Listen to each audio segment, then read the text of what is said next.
I'm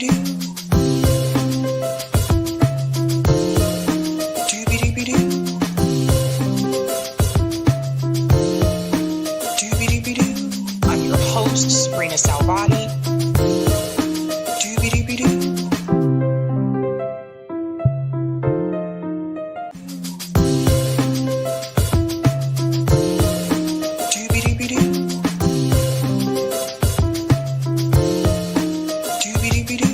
I'm your host, sabrinasalvati.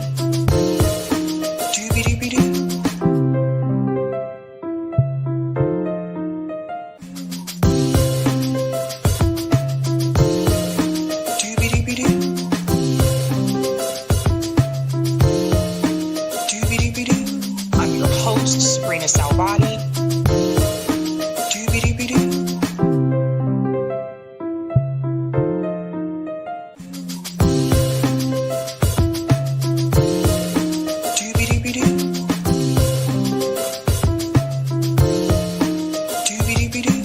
I'm your host, sabrinasalvati.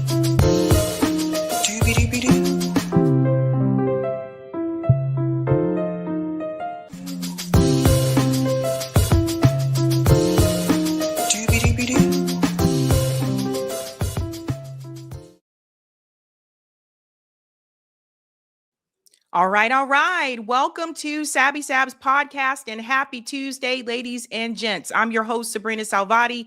If you're new, I do want to let you know that Sabby Sabs podcast is a part of Revolutionary Blackout Network.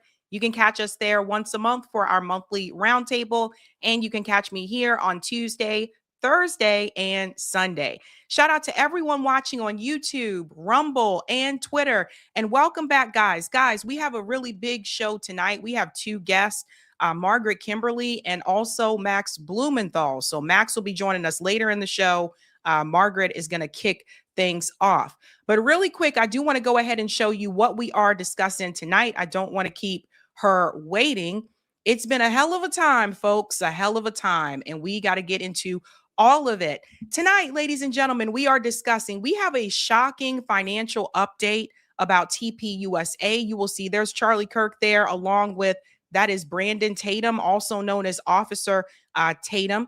Someone sent me something I thought was really interesting that we need to get into. So we're going to be going through TPUSA's finances once again, a little bit deeper this time around. We're also going to discuss, if you haven't heard by now, Iran has made a statement that they are prepared for war. Max Blumenthal is going to join us to discuss that, what's happening with those protests there in Iran, and what's going on, of course, with the U.S. and Israel and their hands in all of this. Should we be prepared for another strike on Iran? I think we should. Shocking update with the Luigi Mangione case. Some news broke about the judge, and that poll question is related to that. What do you think is going to happen with Luigi Mangione? So we're going to get into that surprise today. We're also going to discuss the truth about Gaddafi. Margaret Kimberly is going to break that down with us tonight. Going to do a deep dive into that. I think now is only appropriate time to do so, considering everything else that's happening across the world. We're seeing a similar pattern. And last but not least, this is a good news story. I don't know if everybody heard what's happening in New York, but 15,000 nurses are officially on strike. It's crazy times out here, folks. Crazy times. We'll get into all of it, of course. Start us off right by smashing the like, and let's go ahead and bring in our first guest. Her name is Margaret Kimberly. You have seen her here before. She is the executive editor of the Black Agenda Report. Let's bring her back in. Welcome, Margaret. Hi, how are you? I'm doing great. So great to see you again. Happy New Year. Happy New Year to you. Good to be back. So, Margaret, I thought now is a good time. I've been wanting to do this for a while, but considering everything that we're seeing taking place in Iran and we just saw happen in Venezuela, I thought that now would be a good time to do a deep dive into Gaddafi and what happened to him. So, for those who may not remember, or maybe you're too young to know, I want to start with this speech here from Barack Obama. This is after the U.S. killed Gaddafi. Listen to this here. Today, the government of Libya announced the death of Muammar Gaddafi. This marks the end of a long and painful chapter for the people of Libya, who now have the opportunity to determine their own destiny in a new and democratic Libya. For 4 decades, the Gaddafi regime ruled the Libyan people with an iron fist. Basic human rights were denied, innocent civilians were detained, beaten, and killed, and Libya's wealth was squandered. The enormous potential of the Libyan people was held back, and terror was used as a political weapon. Today, we can definitively say that the Gaddafi regime has come to an end. The last major regime strongholds have fallen. The new government is consolidating the control over the country, and one of the world's longest-serving dictators is no more. So I think that's enough. I can only listen to it for so long. But one of the things that Barack Obama said there, and we heard this during that time as well, was that Gaddafi was killing his own people. Margaret Kimberly, please explain to everybody what was happening in Libya with Gaddafi and why did the U.S. government choose to go after him? Well, Libya was an independent state. The United States has very methodically taken out every Arab state, every oil producing state that was secular, that was not monarchical. So first it's Iraq, then it's Libya, then it's Syria. There are no Arab states now that are independent of the US. Egypt is a US client state, Jordan is a US client state, Saudi Arabia, all the Gulf monarchies are all US client states. Muammar Gaddafi wanted to chart an independent path for his country. He wanted African states. Libya is in North Africa, right on the bordered by the Mediterranean, Egypt, and to the south, Chad and other countries. Very large country, small population though. But Gaddafi wanted, and Libya is an oil-producing nation. He used his oil wealth to help his people. Libyans had one of the highest standards of living of any of the 50 some, I believe it's 54 countries on the African continent. Now, I want to say something before I go any further. They always try to confuse us by saying that a certain person is good or bad or imperfect. I just want to say this. It is up to people in their homelands to figure out what kind of government they will have. The United States never comes in to improve living conditions for people around the world. That little snip made me sick. For Obama to say the Libyan people will be living better, the country's still divided. There's someone ruling the eastern half, someone ruling the western half. Gaddafi said something interesting. He said, if I fall, Europe will turn black. And it seemed like a weird thing to say. What he meant was Libya did not allow people to migrate through that country. Once he fell, migrants from desperately seeking Europe poured in, and not just from African countries, also from Middle Eastern countries. So people were taken into slavery. The insurgents were all jihadists. On the one hand, we're told jihadism is bad, Al-Qaeda is bad, ISIS is bad. These are the people who destroyed that country with the help of, I'm sorry, I'm getting ahead of myself, with the US and other NATO nations. The US, France, Britain, all of them destroyed Libya's sovereignty. The country is a mess until this day. And people there, by every measure, are much worse off than they were before. But they know how to get buy-in. So they will say, this person that we've targeted is bad, and the US just wants to bring democracy and their human rights violations so that people are silent. Obama was not the first president. The targeting of Gaddafi began under Reagan in the 80s. Reagan bombed Gaddafi's house, killed one of his kids. But it's Obama who made it real. He and Hillary Clinton, who finally killed Gaddafi and destroyed that state. And they want destruction. They don't want an independent, sovereign, well-run government. When they destroy a government, they want it destroyed. Chaos is, in fact, the point of their operations. So then that makes me wonder about Burkina Faso, which is, also saying, nope, we want to be independent. Do not mess with us. They formed an alliance, obviously called the AES. And you see there's a lot of targeting after them. Ibrahim Traore just had another attempt on his life to go along with the others before that. But I want to get into this question about a dictator, because I'm hearing this now, of course, with Venezuela, right? It's the same talking point. They said, well, Nicolas Maduro is a dictator. And that's coming from both parties, by the way. Democrats are saying it too. What exactly do they mean when they say they're a dictator? What are they doing or allegedly doing that makes them a dictator? Same with Gaddafi. Well, it just means that they don't do what the US and the West want them to do. They are saying no. They are insisting on sovereignty. They are insisting on doing what they want. And because that's something most people would say, well, that's reasonable. So you have to lie. You have to call them a dictator. You have to say Venezuela's elections are fraudulent. You have to smear someone. Character assassination is a very important part of all of this.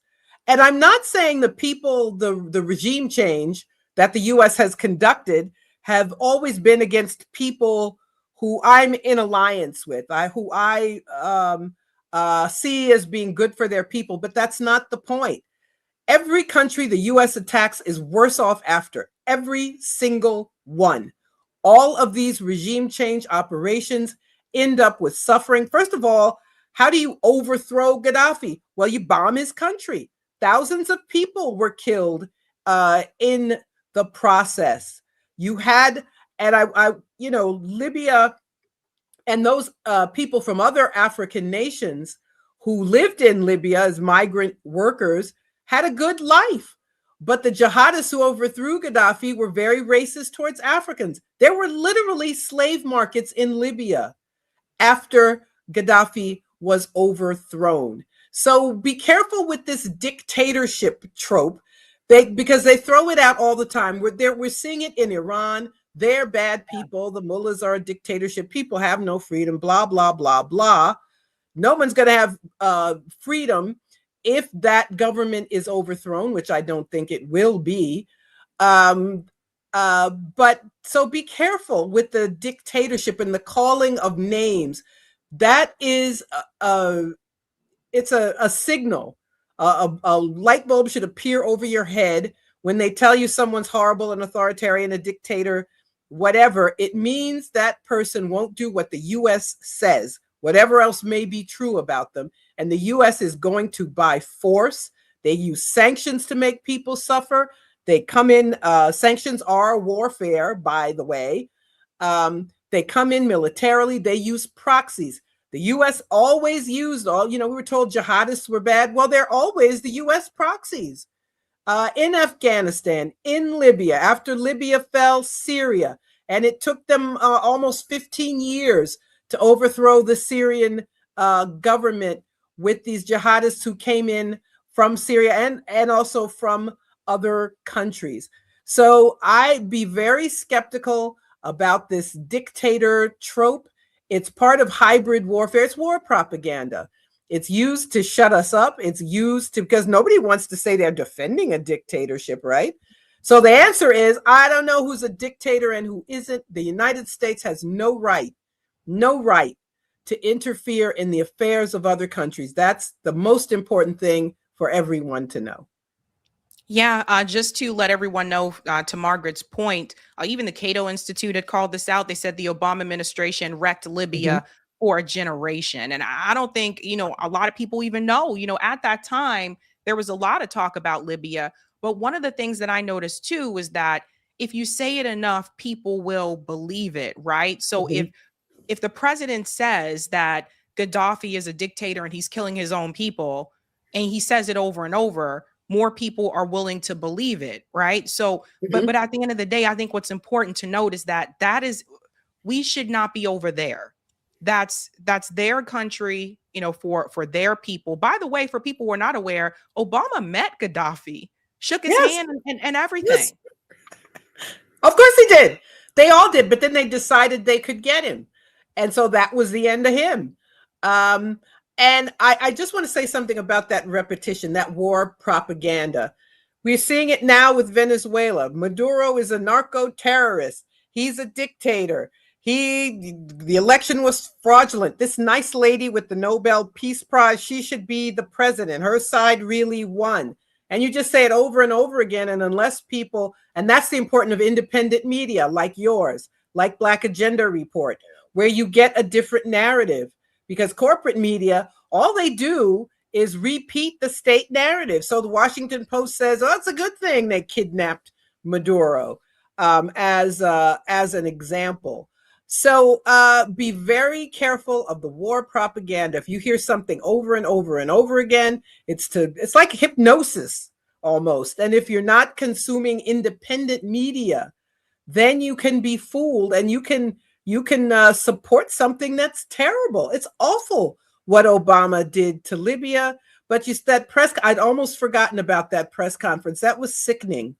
For the U.S. had to have committed a war of aggression against Libya, to have destroyed that country, to have subjected its people to human rights, all the things they accused Gaddafi of doing, the Obama administration did by destroying that. I wanted to add something very quickly.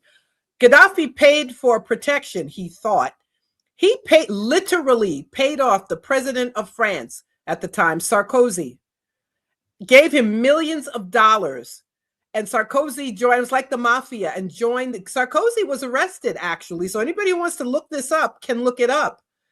And that's how rotten these gangsters, the U.S. and the NATO nations, they are no better, rather, than common gangster thugs. That is what they did. And I just wanted to add that. That's correct. I want to go back here a little bit more to that speech from Barack Obama, because a lot of people say, oh, you have to praise Barack Obama. He was the first Black president. But the moment you bring up that he killed all these people, you know, in Libya, people get really angry. I actually had a disagreement with a friend of mine recently about this, who was, you know, obviously complaining about what Trump did to Maduro in Venezuela. And he said it's everybody else's fault because people didn't come out and overwhelmingly vote for Kamala Harris. And I said, okay, did you say anything when the genocide started under Biden and Kamala? Did you say anything when Obama was bombing people in Libya? And he got really angry. And so, and that just proved my point. Again, it's all partisan ridiculousness. Let me play a little bit more of this. 1 year ago, the notion of a free Libya seemed impossible. But then the Libyan people rose up and demanded their rights. And when Gaddafi and his forces started going city to city, town by town, to brutalize men, women, and children, the world refused to stand idly by. Faced with the potential of mass atrocities and a call for help from the Libyan people, the United States and our friends and allies stopped Gaddafi's forces in their tracks. Margaret, they're doing this right now with Iran. This Yes. is what I'm saying. So when he said the people in Libya decided to rise up, did the people in Libya rise up, or did the U.S. government implement like this color revolution and they plant these types of activities in these countries, and that's what rose up? Well, there's a combination of things. There were protests in Libya, but this is where we have to be careful, just as there were legitimate protests in Iran. But these are opportunities. The U.S. sees these as opportunities for regime change. So people have complaints about Gaddafi. They didn't want their country dismembered. They didn't want to be bombed. They didn't want slave markets. They didn't want migrants from all over the region using their country as a transit point. But that's what they got. That is not what they wanted. And they lie that people in Iran are protesting about inflation. There's hyperinflation in Iran, but there's hyperinflation because of sanctions by the U.S. The U.S. is most responsible for the deterioration of Iran's economy. That's the same thing they did in Libya. So people have a legitimate, who lives in a place where they have no complaints or there's no protest ever. But when a country that's targeted by the U.S. has protests, you have to say to yourself, uh-oh, what's going to happen? There's regime change coming. And then they tell you that the people want freedom, they want democracy. Yes, they do. That's not what they're going to get if the U.S. is allowed to intervene. And they also used the International Criminal Court. And some of these human rights organizations joined in. Responsibility to protect, because he's going to kill his people. I don't know, do you remember there was a story about Gaddafi was giving his troops Viagra so they could rape women? Do you remember that? Yep. And there, a man named Moreno Ocampo, I believe he was from Spain, from the International Criminal Court. The U.S. doesn't even belong to the International Criminal Court, but he came out in support of the U.S. The U.S. controls all of these bodies that are supposed to protect the human rights of people around the world. They got a no-fly zone resolution in the United States, and Russia and China, to their eternal shame, did not veto. They didn't have to send soldiers, spend money, anything, just say no. But they didn't, and they're still doing it. And anyway, that's another story. But they should have vetoed that no-fly zone resolution, because Gaddafi's troops could have won the day. But when NATO had this no-fly zone and made war on the country, that was the end. So we have to talk about the human rights industrial complex. We have to talk about Russia and China as permanent members of the Security Council who can veto resolutions, who cut deals with the U.S. instead. And they just recently did it in Gaza. They should have vetoed that resolution as well. But and that's how it was all done. It was a multi-pronged attack. It was a military attack. It was a war propaganda attack. It was interference with human rights organizations to make sure they could get Libya this time. I'm trying to warn people about this right now with Iran. You know, people are cheering it on, and they're saying, yeah, the regime is terrible and we want regime change. And I'm like, okay, but the U.S. and Israel, because it's both of them together, should not have their hands in your politics, should not have their hands on your government, your people. And you would think, Margaret, people would learn from just with Syria, just what just happened in Syria. You think people would learn. Remember when they came after to topple Assad? This was at the very end of the Biden administration. And people like you and me were warning people, this is not going to be good for the people in Syria. And even some of the progressive voices were cheering this on. And we're like, why are you guys cheering on regime change? And now you see what's happening in Syria. There, for all the talk about Christians being killed in Nigeria, there are Christians right now being killed in Syria. It is a mess. Syria is a mess right now. And I don't know what people expect to come of Iran either. There was just an Israeli from the Knesset that just spoke on Channel 14 News and said, after the U.S. overthrows the regime in Iran, we will come in and kill all the people. And I'm just like, why are people not waking up to this at this point? Why are people calling for this? I don't understand it either. I think the problem is liberalism.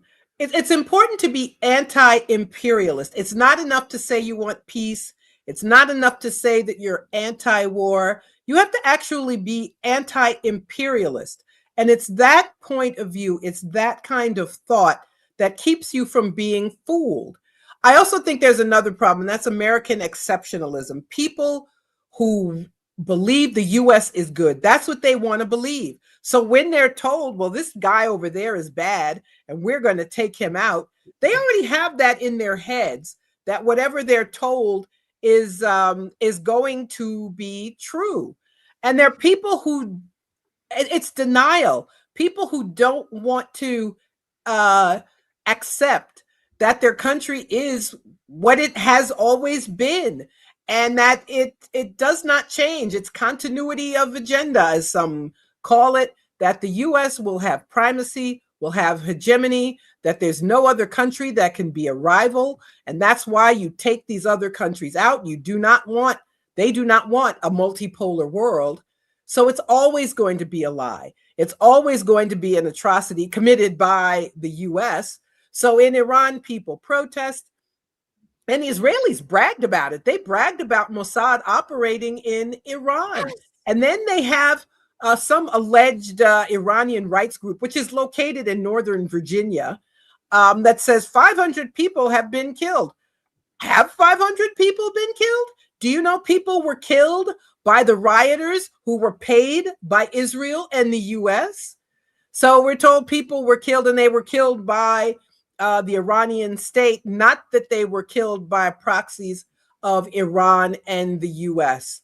And I think it's important for people to understand the concept of sovereignty. The United States doesn't have the right to run the world. But there are people who deep down believe that, even if they didn't vote for Trump, even if they have some issue with the United States, and it's always bipartisan.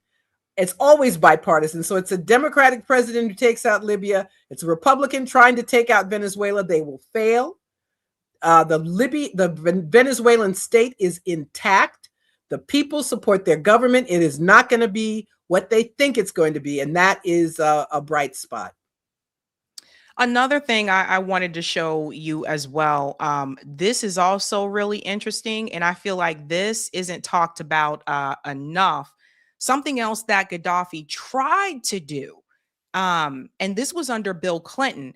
30 years ago, Clinton's administration blocked $1 billion in federal aid to Black Americans. Now, again, this was all Gaddafi's thing here that he wanted to do. And make this a little bit bigger because the text is very small. Gaddafi, the controversial Libyan leader, made an extraordinary offer, $1 billion gift to Louis Farrakhan's Nation of Islam. The money was intended to advance the cause of Black Americans at a time when the country was grappling with deeply entrenched racial inequalities. For Farrakhan, whose relationship with both the U.S. government and mainstream African-American leaders had long been contentious, this was an opportunity to change the tide and power structure in America so much more than the financial boom it painted out to be. But for the Clinton administration, it was a political nightmare. If he allowed the acceptance of the gift, it would be seen as compromising with an enemy of the state. But if he denied the gift to Farrakhan on the grounds of politics, it would be seen by Black Americans as a denial of the American dream. The response came swiftly, and the Treasury Department blocked both the $1 billion gift and a separate $250,000 humanitarian award from Gaddafi, marking the beginning of a complex and nuanced controversy that would spark a fiery debate.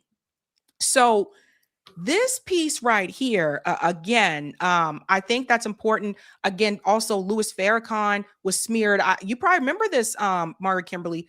Back then, remember, Louis Farrakhan was smeared as anti-Semitic. And so you just put all these things together, but this is something that Gaddafi tried to do. So for Black people in the United States, if you didn't know about this, now you do know, and you see how the Clintons said, no, this is not going to happen.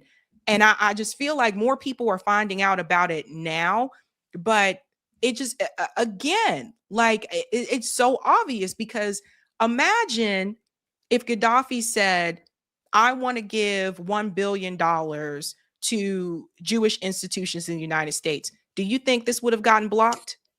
No. And why doesn't Louis Farrakhan or anybody have the right to accept money from another country? But it was Gaddafi. So and this is how sanctions work. The Treasury Department comes in and just says, you can't have that money, or you can't do business there, or even tells another country, Libya was under sanctions, and cuts them off from the world financial system, so that countries can't buy food, can't buy medicine, can't buy equipment they need to maintain their infrastructure. Sanctions are war by other means. Sanctions kill. I was in Venezuela a few years ago and visited a hospital, and a physician told our group about the way that sanctions impact their ability to provide care. It was a children's hospital. And so I knew this, but it was very important to see and hear it for myself. And so that's what they do. They soften a country up. They did it with Syria, these horrible sanctions, and they left these jihadists in place and said, we'll freeze it. We'll have this ceasefire arrangement. And then they called them into action. And the next thing you knew, Assad was gone. And the jihadist, who used to be someone who had a U.S. bounty on his head, is now welcomed and acknowledged as a president by the U.S. and European nations, the gangster states of the world. That is crazy. It's just crazy. And so Obama said in that speech that the people of Libya will be free. And what they actually got was slavery in Libya. Yes, they're less free than they have ever been. Gaddafi came to power in the military, was a military colonel, came to power in a coup in the late 69, I believe it was. But people had health care, had education, everything that a state ought to provide for its citizens. And now they have none of it. And it doesn't matter if Gaddafi wasn't perfect. It doesn't matter if there were reasons to critique him. The U.S. did not have a right to decide who was going to run Libya, now a divided state that has a variety of problems, literal slavery. And these jihadists, they attacked the African communities in Libya. It was a genocide. We covered it a lot in Black Agenda Report. I'm very proud. That was 2011 of that work that we did and became not recognized leaders in the media in presenting this story, thanks to the late Glenn Ford, especially. So I just want people, don't fall back asleep. Don't believe Maduro's a dictator or the Iranian mullahs are dictators or they eat babies or whatever it is you're told about them. Think for yourself. Realize that the state is lying to you and they're friends, and that's what they are. They are opinion shapers just as much as the government, the major newspapers, the TV networks. They lie to you about these things. And of course, support independent media like yours and like ours. And then you cannot be fooled or give support to atrocities. Margaret Kimberly, thank you so much. Anything you have coming up, Margaret, that you want to share? Wednesday, tomorrow is Black Agenda Report Day. We had a special issue on Venezuela last week. We're continuing with reporting on Venezuela and other situations in the world. So check out blackagendareport.com every week. Thank you so much, Margaret. Thank you. Good night. Bye. All right, ladies and gentlemen, that was the wonderful Margaret Kimberly, always keeping it real, dropping the facts there. Yeah, I thought it was important that we revisit Gaddafi because of everything that's happening right now. And I just don't want people to be misled again or to be fooled. So sometimes we have to take a look back at history so that we can move forward the right way. Tonight's theme is called Freedom is Not Free. And it's not, right? I think you'll see that with the other stories as well that we get into tonight. Obviously with the Gaddafi story, that applies as well. But it's not. And when you're seeing people in other countries, you know, they're asking for certain demands and certain requests. It's really, my opinion is that's really between them and their country.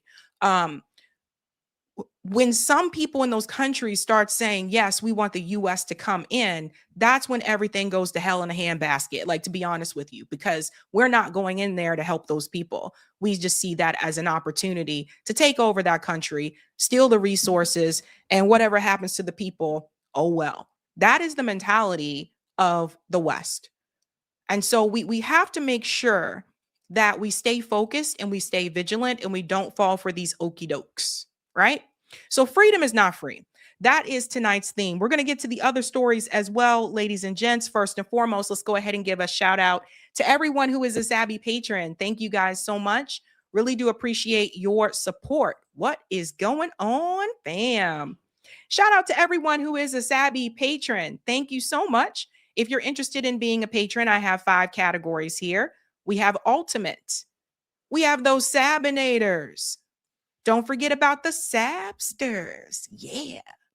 We have Sabbies. They're a fun bunch here as well. And last but not least, we also have members. All of their names are listed here. And you can also see their names scrolling across the bottom of the screen there on the ticker, ladies and gents. I also want to give a shout out to a new Sabby patron. We call them newbies. Let's give it up for Veronica Brown. Brown. Thank you, and welcome, ladies and gents. Okay, so Margaret Kimberly was our first guest tonight. Max Blumenthal will be joining us later in the show as well. So big things happening tonight. And we will also have call-in tonight after the show. So stay tuned for that. Freedom is not free. And 15,000 nurses in New York City realize that. And they realize right now that they are on strike and they're not getting paid while they're on strike. But this is the price to pay to get what they want, right? Right now, New York City is having the largest nurses strike. This is a huge, big deal. We're going to go ahead and bring it in here. I want you to hear what the nurses have to say. This morning, 15,000 New York City nurses hitting the picket line in what is considered the largest nurses strike in the city's history. Nurses, united, will never be defeated. Union members walking out of several private hospitals across the city at 6 this morning. We need fair contracts now because I know that people are going to suffer, and that is not what we want. In response, hospitals like Mount Sinai say they have hired more than 1,000 agency nurses to help combat disruptions to care. That's also known as the people who are considered scrubs, the people who break the picket line. That's really what they're known as. The important, I think, piece to be mindful of is that we have spent lots and lots of time bringing in additional support to make sure that the responsible care of patients remains a priority. Nurses say they're Scabs, not scrubs. I'm so sorry, guys. I'm thinking about the show. You guys know the show Scrubs? I'm thinking about the show. They're seeking better staffing ratios, protection of benefits, pay increases, and workplace security guarantees, with the union pointing to recent shootings at city hospitals. Right now, working as a nurse in a hospital, you are danger everywhere. On Friday, the governor of New York, Kathy Hochul, declaring a state of emergency. This morning, saying she's happy 11 hospital systems have reached agreements, and she's sending New York Department of Health staff to the 3 striking hospital systems to monitor and ensure patient safety. All of this comes as flu numbers across the country are reaching record levels. 41 states, including New York, are seeing high or very high flu activity. The healthcare system will be there to make sure that people's needs are met. So one thing that I want to add here, I don't know if any of you are nurses or if you know someone who is a nurse. I have nurses in my family and I have some of my colleagues are nurses. And here's what has been said to me. When I first heard that you get to work, well, all of them, they get to work like 3 days on, 4 days off, or sometimes 4 days on, 3 days off, but they're longer shifts. I was like, oh, wow, you get 3 days off? Whoa, you get 4 days off. But then they proceed to explain to me that nursing is very stressful. And this is something I never pay attention to. Like when I go to the doctor, I'm not, paying attention to what, the nurses are doing or anything like that. And I'm not a nurse. But my colleagues have told me that nursing is a stressful job. Some of these nurses have been overworked, sometimes not getting overtime pay from what they have said to me. During the pandemic, it was very brutal for a lot of nurses because they were working longer hours and, of course, putting themselves at risk as well. Just think about what was going on at that time. It was crazy in the country. And upon listening to their stories, I have realized that nursing is not what I thought it was. And I just look at it as though, okay, someone's a nurse. they may come in and, I don't know, take your blood pressure or something like that. Like, I just didn't realize all the other things that nurses have to do, especially the ones that work at a hospital and not like a family practice or something like that. So I think that sometimes these healthcare workers are not given the salary that they should get. They're not given the benefits that they should get. To give you an example here, one of the hospitals in Boston, I believe it's Brigham and Women's, if I remember correctly, they don't have a psych ward. So if there isn't a psych ward in the hospital, but you have patients that come in that have mental health issues, there isn't someone there that is trained to deal with that. So they have to take that on as well. So that's something to think about. There is also nurses that work third shift. Like everybody doesn't have a 9 to 5. And just think about the type of things that they see late at night. And one of the things a friend of mine told me, she said, all the crazy stuff happens late at night, whether it's when people are coming from the bars or the clubs. When we're sleeping, she said that's when all the crazy things happen, like late at night in the hospital. So from what I understand, nursing is a very stressful job. For the millions of people here in New York City, patient care should not be affected. So the hospitals say people should not delay or avoid getting help in a medical emergency, George. Okay, Rhiannon, thanks.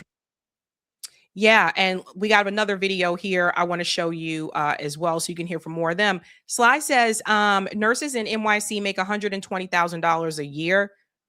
That's not what you think it is in New York City. And I know people who are nurses in New York City that don't make $120,000 a year. So I think it all depends, right? So that's something to think about. Let's go to the next clip here. Here was another one for local news here. Again, 15,000 nurses on strike in New York City. Yeah, they've been out here since 6 o'clock this morning, actually just a few minutes before 6 a.m. They joined the picket lines, and you can see some of the signs behind me. You can see it says, "Stop silencing nurses, stop threatening nurses. We want equal pay." They are calling for what was promised to them in 2023 to stay. They joined the picket lines back then. That lasted for 4 days. They went to the negotiating table and got what they wanted. And now they say their bosses here at the hospital are trying to roll those promises back. And they say that's not fair. Right now, the nurses are demanding an increased nurses' pay, safe staffing levels to improve the nurse-to-patient ratio, their full health care benefits and pension, which the nurses union says management has threatened to cut. Nurses also... Pause this right here. Everyone pay attention to the demands. What's important here is that they are asking for what they were promised back in 2023. So these aren't new demands. It's like, so it's now 2026 and these demands have not been met. Increase in pay, definitely. Safe staffing levels. Again, that nurse to patient ratio is obviously a problem. Again, like talking to people who are nurses at the hospitals, how many patients is one nurse seeing during their shift? What that means for you as a patient is that you don't get the quality time that you need with the nurse, because they have to cut your time in order to treat everybody else. So it impacts the patient too. This is not just about the nurses saying we want more money. They're asking for what they were promised, which hasn't been given to them. And then also they're asking for this to make a safer environment for the patients. This next one here, the third one, is disappointing and honestly embarrassing in this country. Full health benefits and a pension. You have nurses working at a hospital that don't get full health benefits. There was a movie called Head of State with Chris Rock. If you haven't seen it, watch it. It's funny. It was Chris Rock, and he was running for president. And he was running against this other guy who said, "God bless America and no place else." I forget that character's name, but the movie's hilarious. One of the things that Chris Rock said in the movie when he was campaigning is he said, "How many of you work in a hospital that you can't afford to get sick in?" And then you stop and think. And then you see this. They don't even have full health benefits. Pension. I don't know anybody really getting a pension nowadays. I mean, I didn't even think this was a thing for my generation. I heard my parents talk about pensions. I've heard my grandparents talk about pensions, but I don't know. I've never been offered a pension. But the full health benefits is wild, right? Considering they work in a hospital. They want protections from workplace violence, as they say there have been a number of incidents this year. 15,000 nurses walking off the job this morning straight to the picket lines at hospitals across Manhattan and the Bronx. That includes Mount Sinai, Montefiore, and New York Presbyterian. Hospitals say that they have millions preparing for this strike, which includes hiring replacement nurses. And get this, these nurses on the line tell me that they are the ones who've trained their replacements. Listen. Why? Oh, who wants to strike? We're not getting paid. We don't get health care. People have families. People have to take care of their bills. Life still goes on. But we're out here to say we need to be taken care of and you need to do better, Mount Sinai. How long are you willing to be out here? As long as it takes. That's the thing I think that people forget, right? Like when employees are on strike, they're not getting paid. Like they're not getting paid. So it's just like, and people ask, well, how do they do this? That's where mutual aid comes in. When people organize these types of strikes, listen, there has to be mutual aid in place so that people can still pay their rent. They can still pay for like their groceries, what other bills that they have throughout the month. You have to have a mutual aid system that is set up.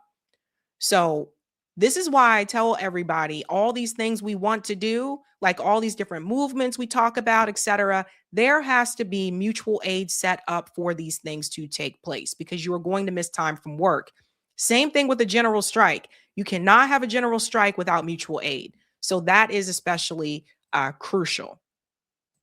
We had a good contract the last 2023, and now they want to roll back and take everything back, which isn't fair. We're doing this for them. At the end of the day, it's really hard for us all to like walk out on them.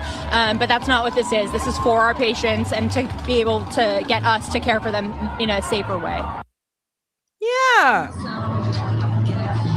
And Mount Sinai releasing this statement this morning as soon as their nurses started to strike, saying, unfortunately, the NYSNA decided to move forward with its strike while refusing to move on from its extreme economic demands, which we cannot agree to.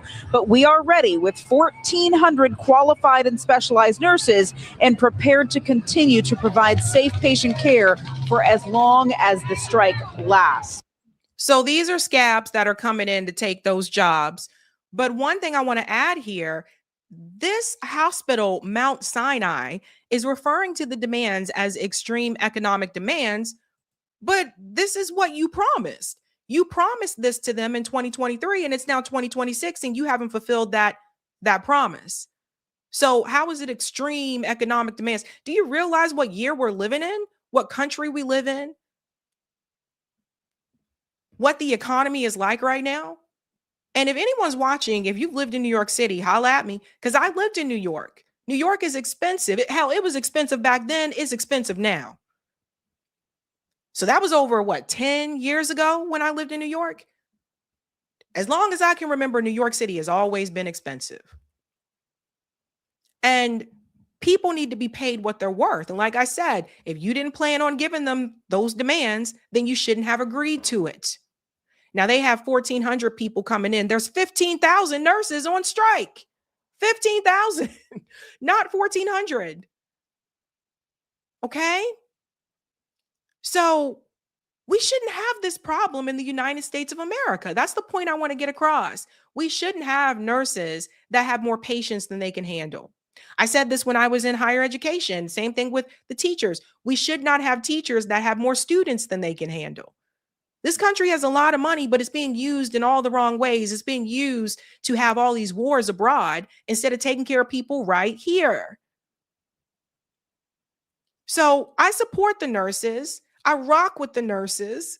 I support them. Some of the doctors have also joined along with the nurses, supporting them in the strike. So people need to be paid. These hospitals have to stop being cheap.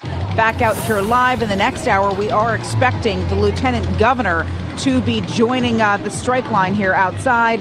The nurses union says this is the largest strike in New York City's nursing history. The governor says she's urging both sides to get back to the table here.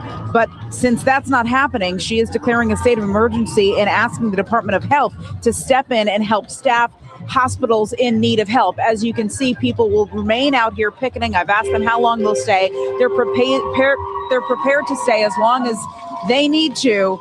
And with every horn that honks in support of them, the cheers all morning long. We're live. Hey, let's give it up for the nurses. It's been a while since we dropped the beat, so I think we're going to have to drop the beat. Let's give it up for the nurses. Hey.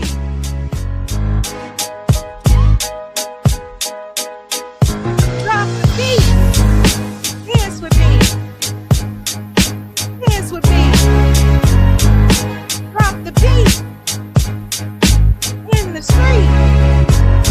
Woo. When the nurses unite, there's nothing they can't fight. I'm just coming up with things. I don't know. I would have been out there hyping them up. That's all I got to say. I'd have been like, go nurses. Eric told me there's one that I need to look at from Miranda. Thank you. Sabby Sabs nurse here. I started getting texts 2 weeks ago asking me to work as a strike replacement, offering $10,000 a week minimum. Isn't that insane? Sometimes they'll be willing to pay them more than the people who have permanent jobs there, right? They're like, well, we ain't really got to do no benefits. Just come in and break these strikes.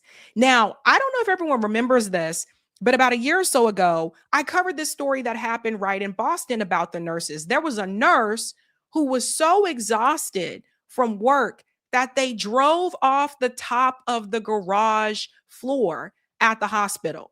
Quick reminder here, this is what I was talking about. The local nurse drives off the roof of the hospital parking garage, crashing her car. She was badly hurt. And tonight, local nurses say it's a prime example of exhausted frontline healthcare workers putting their own lives at risk after too many hours on the job. The story came to us as a tip. Boston 25 News reporter Jim Morelli got answers from the hospital in Jamaica Plain.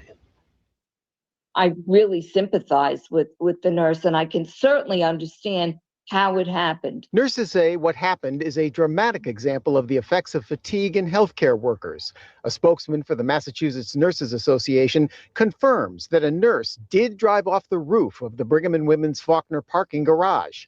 Boston police say they responded to Faulkner early the morning of May 17th and found a heavily damaged vehicle, part of the garage guardrail missing, and a driver with significant injuries, including broken bones. Mass General Brigham says they're investigating the incident. A source tells Boston 25 News it happened when an exhausted on-call nurse fell asleep with her car in reverse. I don't think people realize how exhausting this job is. Registered nurse Rebecca First retired from Newton Wellesley Hospital a few years ago after a 40-year career. She says the public underestimates the emotional and physical toll on nurses, moving heavy patients, the stress of life-saving procedures, and coping with death. I mean, I have driven home from working nights with the window open, slapping my face to keep myself awake. Nurses make up the largest portion of the healthcare team, but studies make clear that stress, fatigue, and lack of adequate staffing are having an impact on those numbers. The American College of Nursing recently reported that a quarter of registered nurses plan to leave the profession, one way or another, in the next 5 years. It was a 22-mile drive for me when I worked, and I was exhausted. And you don't want to get into an accident. There's got to be a different way. There's got to be a different way. In Jamaica Plain, Jim Morelli. Yeah. And look what it is. Again, Brigham and Women's, that was one of the ones that I was talking about. So that's what I have heard also from my friends, that it's an exhausting job and it can be very stressful. So imagine that, right? Like driving from home at work at night and you're rolling down the window so that you can get the air on your face so you don't fall asleep while you're driving. Yeah. So kudos to the nurses for standing up to what they were promised. And again, freedom is not free. So they're on strike. They're not getting paid. So they're losing money, but they're like, hey, you guys owe us. You promised us this, and now you're not going through with it. So, you guys know me. I support the workers. I support the nurses, and let's cheer them on. And I'm greatly concerned about what is going to come of that profession as well, as we continue to enter into this period of artificial intelligence. Bill Gates made a statement not too long ago where he said that in the next 10 years that doctors and nurses will also be replaced by AI, right? So People need to demand what they can get now while they can get it. Let's go to some of the comments here, ladies and gents. Hey, hey, hey. All right. Devotion Orange said, I don't see how or why they would drop the case on Luigi. We'll get to that in just a second. Thank you, Measured Man. Keep the party going. We love your unbiased and raw takes. We need more of you. Thank you. I think it helps that I'm independent. I think it helps that I'm not registered with any party. Thank you, M. Rish. I like your guest. She rocks. That's Miss Margaret Kimberly. Thank you for the super sticker, Unemployed Scholar. Hey. Thank you for the super sticker, Focus. Thank you. Thank you, Kevin. We have a wealthy, bigoted, and tie-wearing white guy. That's A. B, a socialist, activist, black guy. Which will you fall for? We're equal opportunity pulling the wool over your eyes. Interesting. Thank you for the super chat. Holy crap. Thank you, Focus Media, or Focus says support independent media. Thank you so much. Very generous. Thank you, Roger. Now I'm angrier than I was before. Thanks, Margaret. Thank you for the super sticker, Chili. Thank you, Measured Man. And you have to remember, POTUS has just told them their degree is no longer professional. Slap in the face. Yeah. Thank you, Uncommon. Freedom isn't free. It costs $1.05. Team America. Oh, man. Thanks, Focus. I just assume nurses got full health benefits. That's crazy. They don't. Yeah, it depends on what hospital. It depends on their employer. Thank you, Sparky. Gaddafi was going to implement a gold-backed currency for all of Africa, and that was one of the big reasons the U.S. had him killed. Of course, it also made Israel happy. Yeah, that's true. THX says there's a reason why people live in tunnels under. Oh man, you guys got jokes tonight. Thank you, Roger. Sab, every state AG has the power to initiate the corporate charter revocation process. We need a law allowing workers to go through the courts to rip ownership away. Yeah, that would be good. Thank you for this one, Roger. Rip it away from shareholders so they can cooperatively run it. Thanks, Jerry. Margaret Kimberly is one of my favorite people. Love the plaid today, Sabby. Thank you. I was feeling a little plaid-y today. Uncivil says, my mom is retired RN and the most stressful thing to her was administration and arrogant doctors. Yeah, I heard some of the doctors can be assholes.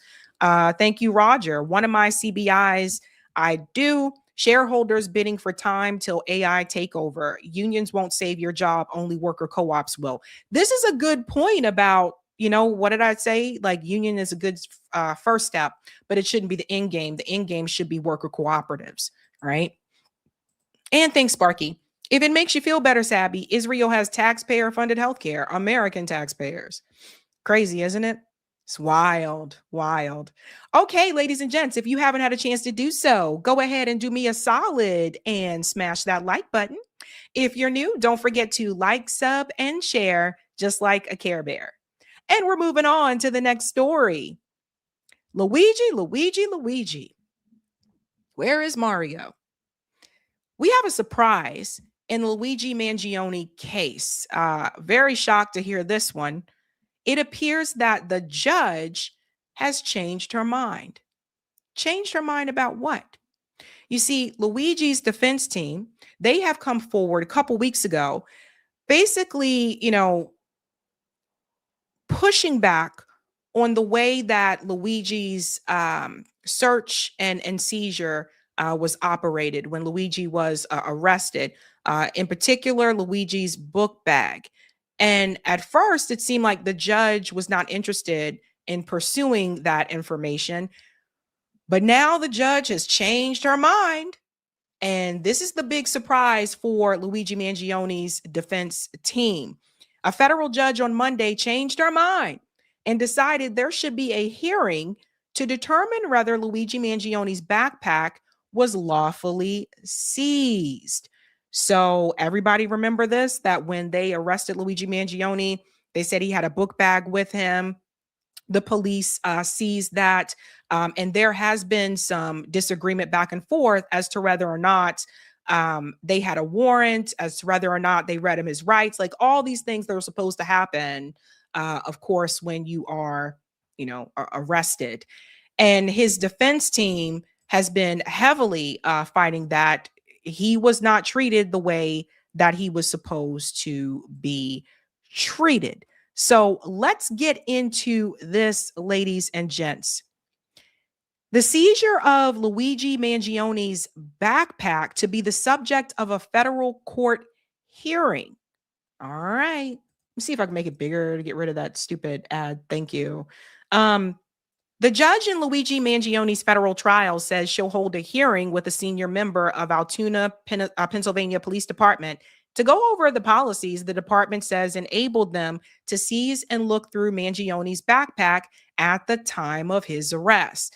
Mangione was arrested at a McDonald's restaurant in Pennsylvania just days after the killing of the United Healthcare CEO Bryant Thompson. Judge Margaret Garnett said she expects the hearing will be brief. She ordered it to take place in the next 2 weeks. The judge said the hearing will be about the established or standardized procedures in use by the department in December of 2024 for securing, safeguarding, and, if applicable, inventorying the personal property of a person arrested in a public place.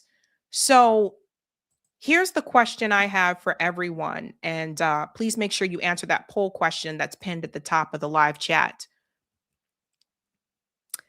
If it turns out that the police in Altoona did not follow protocol when seizing Luigi's book bag, what happens to this case? Because I would assume that the defense can argue that the case has to be thrown out. There were a number of things that were said. There were a number of things that were said that they searched his book bag when it was not in his possession, that they took the book bag and searched through it not in front of him. That's one of the claims. That's problematic. We know people can plant things. Not like it hasn't happened before. There were a number of things that were said. It's like that they didn't have a warrant to do this. Now, and we haven't heard Luigi Mangione speak. Obviously his lawyers are telling him, don't say anything to the public, to the press, especially. So we don't really know how he's feeling about this. We're only hearing from his defense and, of course, the judge and the prosecution. And what I'm wondering is, and everybody pay attention, I know a lot of us have been watching what's going on with this case, because what I'm wondering, if they can prove that they illegally searched his bag and seized his bag, does this case end? Does that mean that Luigi Mangione would be acquitted because they didn't follow protocol? Let's continue on a little bit more, ladies and gents.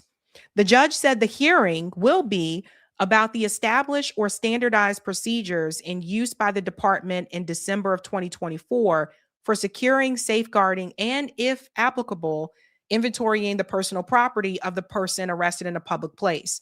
The judge also said that whosoever testifies from the Altoona Police Department need not have been directly involved in the review of Mangione's book bag and its contents, but be of sufficient authority within the department to give an overview of the typical procedures. Mangione's defense team has argued in both state and federal court that the contents of Mangione's book bag, including a pistol and a notebook, should not be admitted at trial because police searched the book bag prior to receiving a search warrant. Now, I have to look into this. Any of the law nerds in the chat, this is something that we have to dive into and look into, right? Because I know you need a warrant to search things, but do you need a warrant to search something if you have probable cause? Hopefully the law nerds in the chat, you guys can let me know, because there have been times when police have searched people without a warrant. Like for example, if you get pulled over by the police and you're pulled because you were speeding, so they're pulling you over to give you a speeding ticket and come up to your car and go, do you know how fast you were driving? But while they're there, they smell marijuana, which they assume is coming from the car. There have been times when they have searched people's cars because they said they smelled marijuana and they're like, oh, let's see what's in this car. So that's why I'm asking, are there certain circumstances when you don't need to have a warrant, right? And some of you are already saying in the chat, go ahead and put this up here. Opie said you don't need a warrant. Black Plumber said no. Yeah, it's a number of things. DC says, yeah, certain circumstances. Frankie said happens all the time. Yeah, that's what I'm saying. So, I mean, they're the lawyers. I'm not, but they obviously believe that they have something. Swanky said probable cause is enough to search. Right. So I don't know. Let's continue on a little bit more here. In a lengthy evidentiary hearing in his state trial, Altoona police officers involved in the search of his book bag testified it was their standard procedure to recover property like a book bag from a suspect at the time of his arrest, and a preliminary search of the book bag also would have been standard procedure. That backpack was initially searched when Mangione was arrested at the McDonald's. Officers found a loaded magazine in the book bag during that preliminary search, and a more thorough search back at the station revealed a pistol and a silencer. They also found a journal, which included a to-do list, potential getaway plans, and more. It's interesting, they didn't see the pistol when they did the preliminary search, but they saw it when they got back at the station. That's questionable. Let's continue on here. Mangione's defense team argued in a hearing last week that while officers had the right to safeguard the book bag, they did not have the right to go through it without a search warrant. Mangione has pleaded not guilty to federal and state charges related to the Thompson killing, which set off a nationwide manhunt. If convicted on some of the federal charges he faced, he could get the death penalty. And that takes me to this part here. The other update with this case is that Luigi Mangione is also fighting back against the death penalty. Let's dive into this. 3 stories on our social media, and you decide what we take a closer look at. This week's choices: Luigi Mangione and the death penalty, the medical issue in space forcing NASA to evacuate astronauts, or awards season getting underway. And with 51% of the vote, you chose Luigi Mangione and the death penalty. All right, he was in court yesterday where his attorneys argued the federal judge should take the death penalty off the table. Mangione has pleaded not guilty to killing United Healthcare CEO Brian Thompson in December 2024. And for more on this, I'm joined by ABC News investigative reporter Sasha Pezenik, along with ABC News legal analyst Brian Buckmeyer. Hello, you two. Thanks for joining me on this.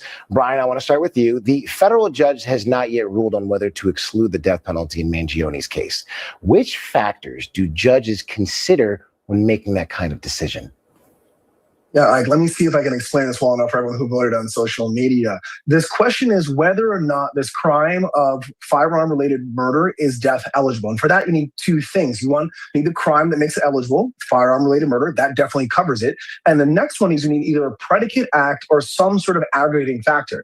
Now, if you listen to this hearing or follow some of the news, you probably heard a lot about the stalking charge. And for the defense, is arguing that they're saying stalking by its nature is not, quote unquote, a crime of violence. It doesn't have physical injury to it because you can stalk someone without any form of violence. But the prosecution is saying, yes, there was violence involved in the stalking. Look what happened to this person. Look at this brutal murder. And the judge is going to have to look at both arguments, see what case law supports either argument, and then decide whether or not this is going to be a case that involves a death penalty or not. So I didn't realize that stalking could even get such an extreme charge, that they're bringing up the stalking charge here as well. Look, guys, let's just take this for what this really is. I noticed it the moment he was paraded through the streets of New York with Eric Adams and other police officers, that they were trying to make an example out of Luigi Mangione. We literally do have wealthy, hardcore criminals just roaming around the US and other countries, apparently, according to the Lolita Express, that trafficked human beings, that, assaulted human beings, and have totally gotten away with it, even though there are files, hundreds and thousands of files that show that there was involvement. And I don't see anybody parading them around through the streets of New York. I don't see any handcuffs on Bill Clinton. I don't see handcuffs on Donald Trump. I don't see handcuffs on Ehud Barak.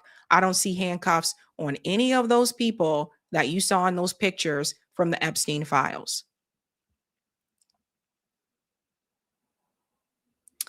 Luigi is the example.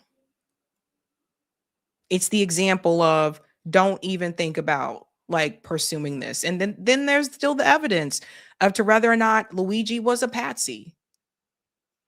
We may never know the whole story. That's the thing about it.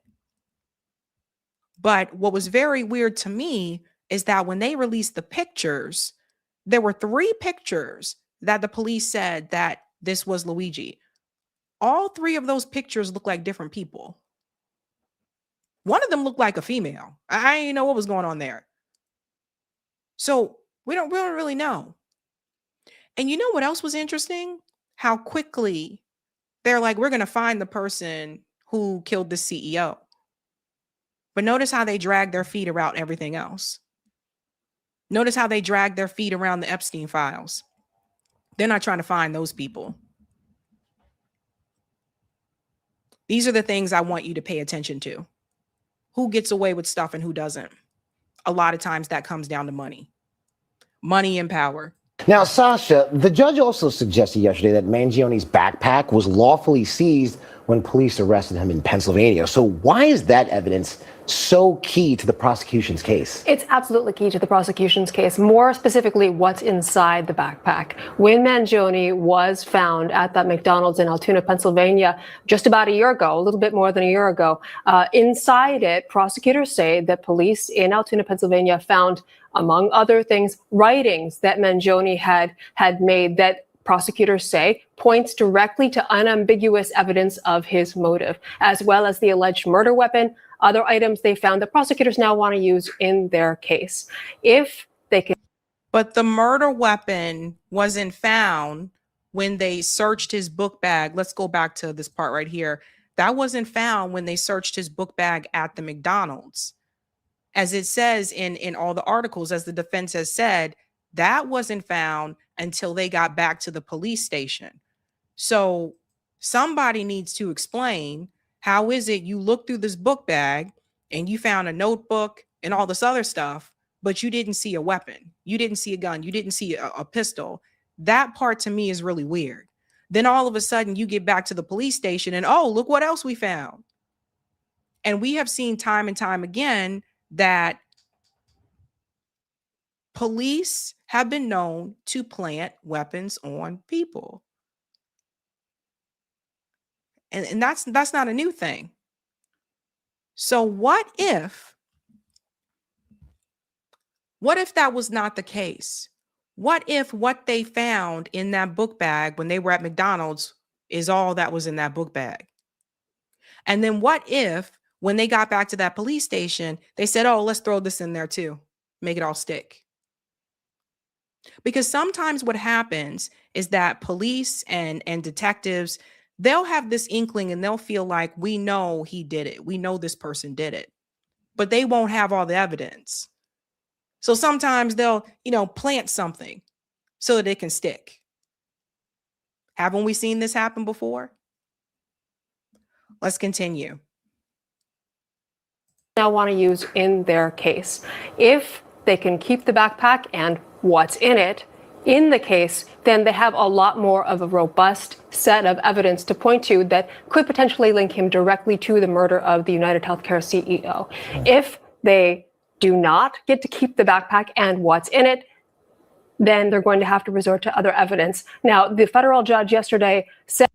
What other evidence? So listen to this part here that she says again, because I just want to know, what is the other evidence? Do not get to keep the backpack and what's in it, then they're going to have to resort to other evidence.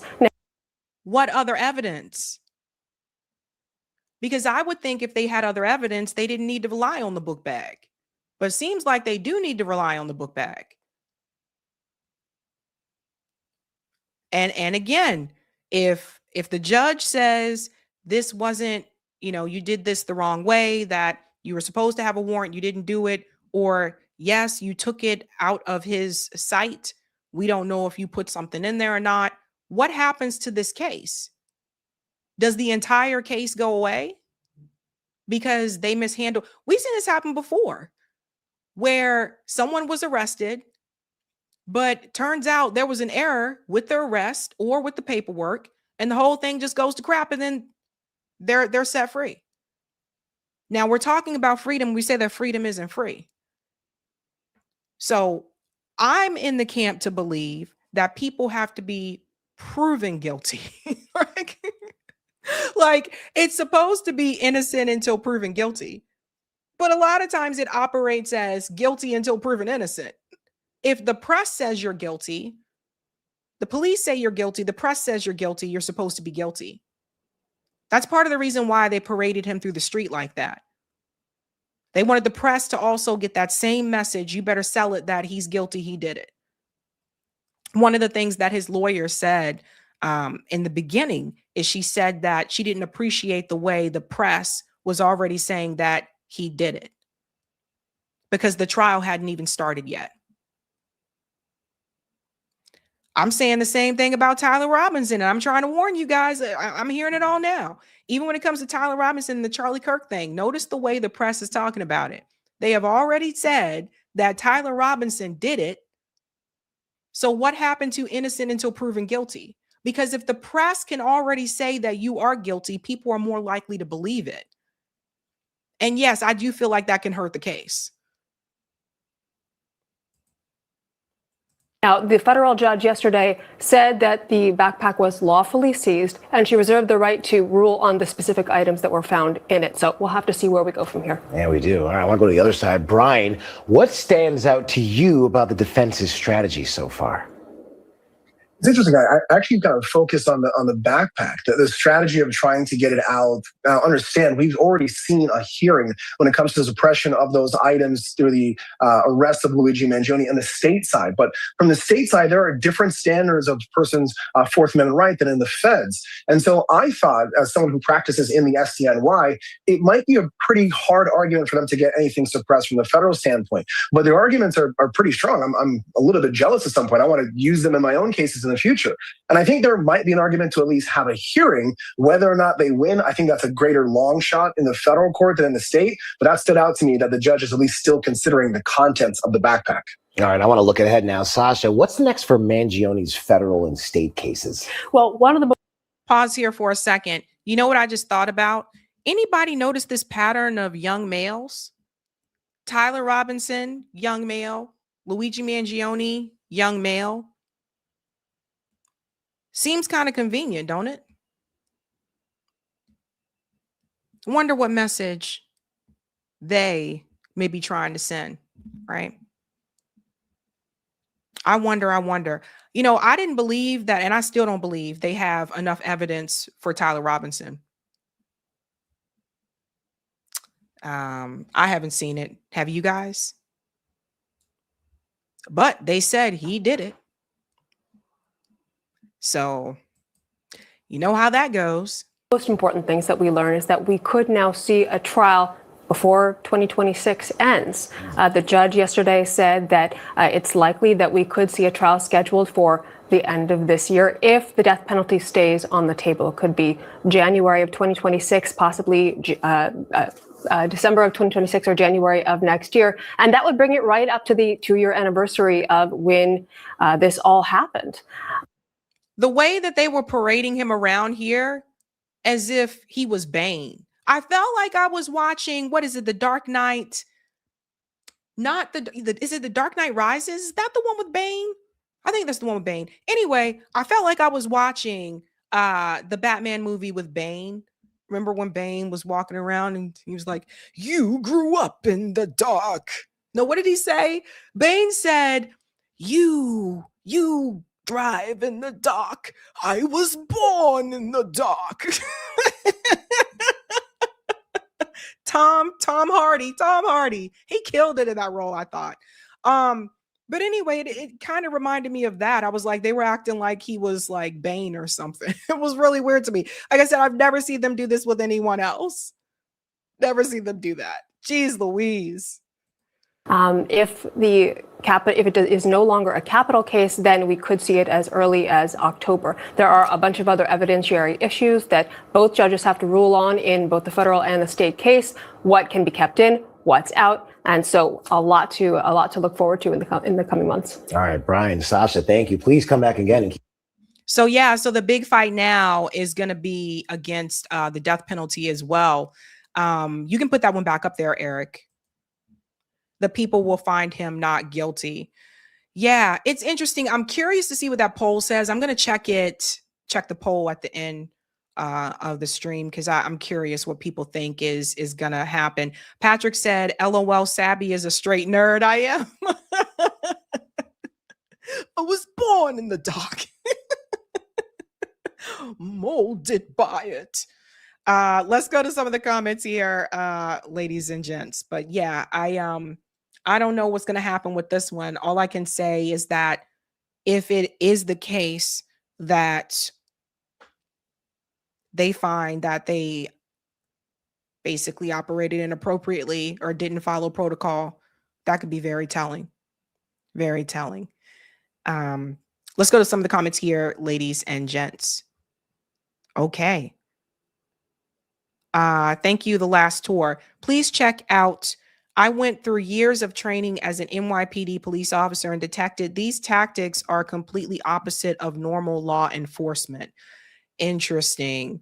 Chance says that's the problem. They didn't find the gun at McDonald's and they searched the bag at McDonald's. There was no gun. That's the whole argument. Thank you, Chance. John says, nah, he's fried. If they have that evidence, it is not relevant how they got it. I wish poison fruit was enforced, but it isn't.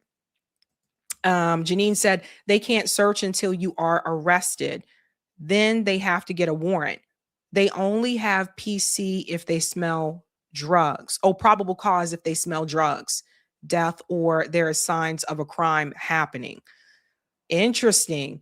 Thank you for the super chat, Sparky. It's been decades since judges have paid any mind to illegal search and seizure. So police don't worry about it. Judges should uphold the Fourth Amendment. Luigi's case can teach them a lesson. Miss Ritchie says Mangione disappeared for several months before the murder. Family didn't know where he was. MK Ultra Patsy. Yeah. Has anybody else noticed that you haven't heard from the family? Not that we have to. But I said the same thing about Tyler Robinson. It was kind of weird. I'm like, anybody heard anything from the family? Like, he was from a wealthy family. They're out there in like the Towson area. My family's from the Be More area. They're out there in the Towson area. Like his family was pretty well off. It makes you wonder, you know. Thank you, radical left extremists. I like the Baltimore police scandal planting stuff. Yeah, there was a former police officer. He appeared on Joe Rogan's podcast, and he was just he was letting everything out. He was exposing everything that they did when he was a Baltimore police officer. I think his name is Mike something. I forget his name. White guy, blonde hair. I saw him on Rogan. I don't know if he still does interviews anymore, but he was spilling the beans about a lot of stuff. Thank you, Measured Man. She's sounding like she is hosting Reading Rainbow. Girl, bye. What evidence? We know, no. And woke. We know, no. Miss Ritchie said Luigi is from one of the richest families in Baltimore. Yeah, that's what I was saying. And they are gagged. Why? I don't know. These are all good questions. I know myself said, just like OJ, Luigi is going to walk. Thank you. Focus. What we have to prove they are guilty now. This is an outrage. LOL. Thank you, James Bondage. In my experience, if evidence is seized illegally, none of that evidence is admissible in a court of law, but a two-tier who knows not the man. LOL. Just interesting. I'm going to ask, I wonder if Bree knows about this. I should ask her that tomorrow. I'm going to be on Bad Faith. I'm going to be recording with Bad Faith podcast tomorrow afternoon. I'm not sure if that will air on Thursday or Monday, but I'll let you guys know. But I'll be on Bad Faith podcast soon. So I should ask her about that. Thank you, Ivan. The weapons used is very specific, not as common like a Glock. If the cops planted an actual weapon used, then they access it to the weapon and the actual person that use it. Interesting. Thank you, Echo Pup. I still believe Luigi is the fall guy. The real individual who did it is long gone, and they realized they would never catch the real individual. This is a common belief too, you know, that like the real person is just like peace. You know what I mean? CBC voter said, hey, Eric, can you ask Sabby to talk like Bane for the call-in? I can try. I can try. I was born in the dark. Let's go to the next part of Type V and C, Eric.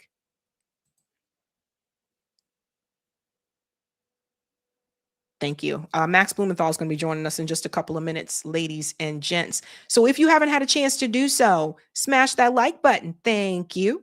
And if you're new, don't forget to like, sub, and share, just like a Care Bear. Yeah.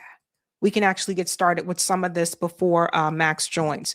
So let's get into the Iran piece here. Nope.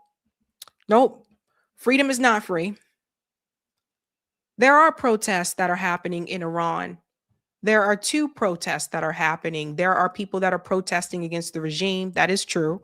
But there are also people protesting against Israel and the United States wanting to come in and intervene in their country. That's the part that corporate media is leaving out.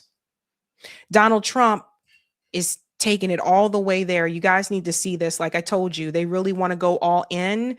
Iranian patriots keep protesting, take over your institutions, save the names of the killers and abusers. They will pay a big price. I have canceled all meetings with Iranian officials until the senseless killing of protesters stops. Help is on its way. MEGA President Donald J. Trump.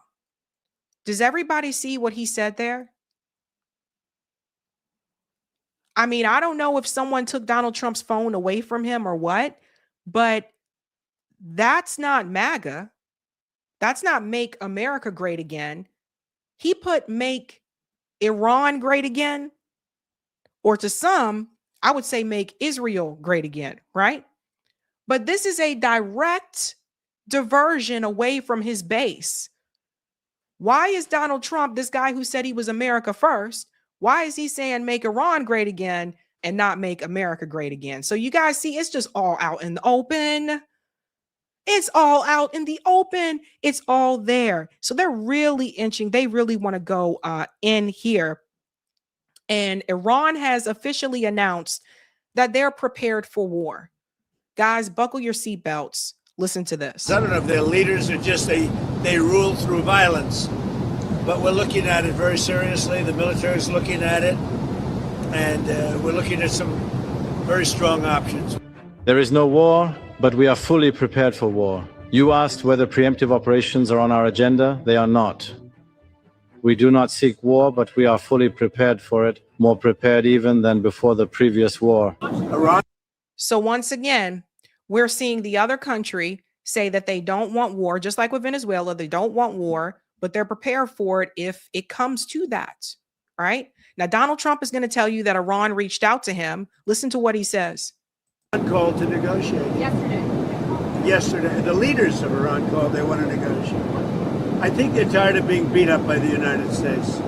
But we may have to act because of what's happening before the meeting. We are also ready for negotiations, but negotiations that are fair, honorable, negotiations that are serious and genuine, not ones where orders are given or things are dictated, which is the habit of some countries. So, ladies and gentlemen, He said Iran called and they wanted to negotiate. But he also said after that, we may have to go in and attack before that's even possible. Isn't this the same thing he just did with Venezuela to Maduro? Maduro said that he was open to those talks, that sitting down with the United States. They went in and they kidnapped him. They're like, no talks. We're just going to go in and take you anyway. So everyone timestamp this moment. Take a screenshot if you need to. Just write down the time of this so you can pass it on to your friends, of Iran's president making it very clear that they did not want war. That's important because that's not where you're going to hear from corporate media. Corporate media is going to tell you that they did want war, that they're a threat to the United States. Iran issues war warning.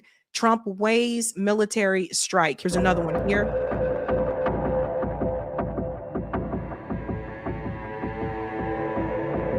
It's getting serious, you guys.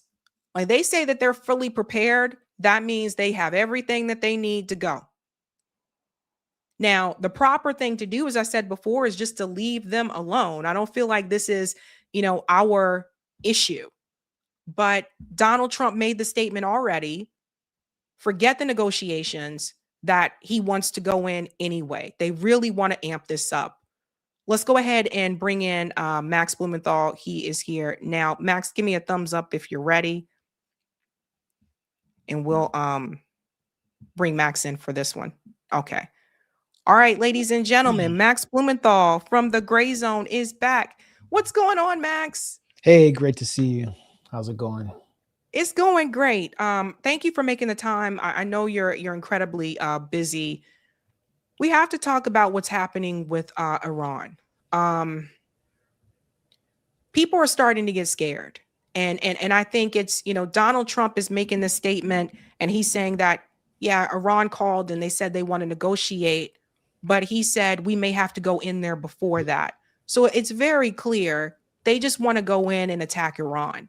I want to get your take on this. Professor Morandi said that there are infiltrators at some of these protests that are causing some of the violence.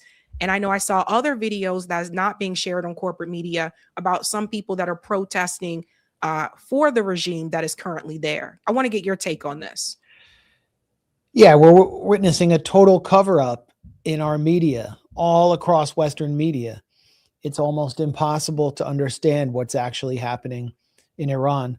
Part of that was because of an internet blackout that I'll talk about in a second. But the real reason is that our media will not explain what is happening in the streets of Iran, which is not protests. There have been protests.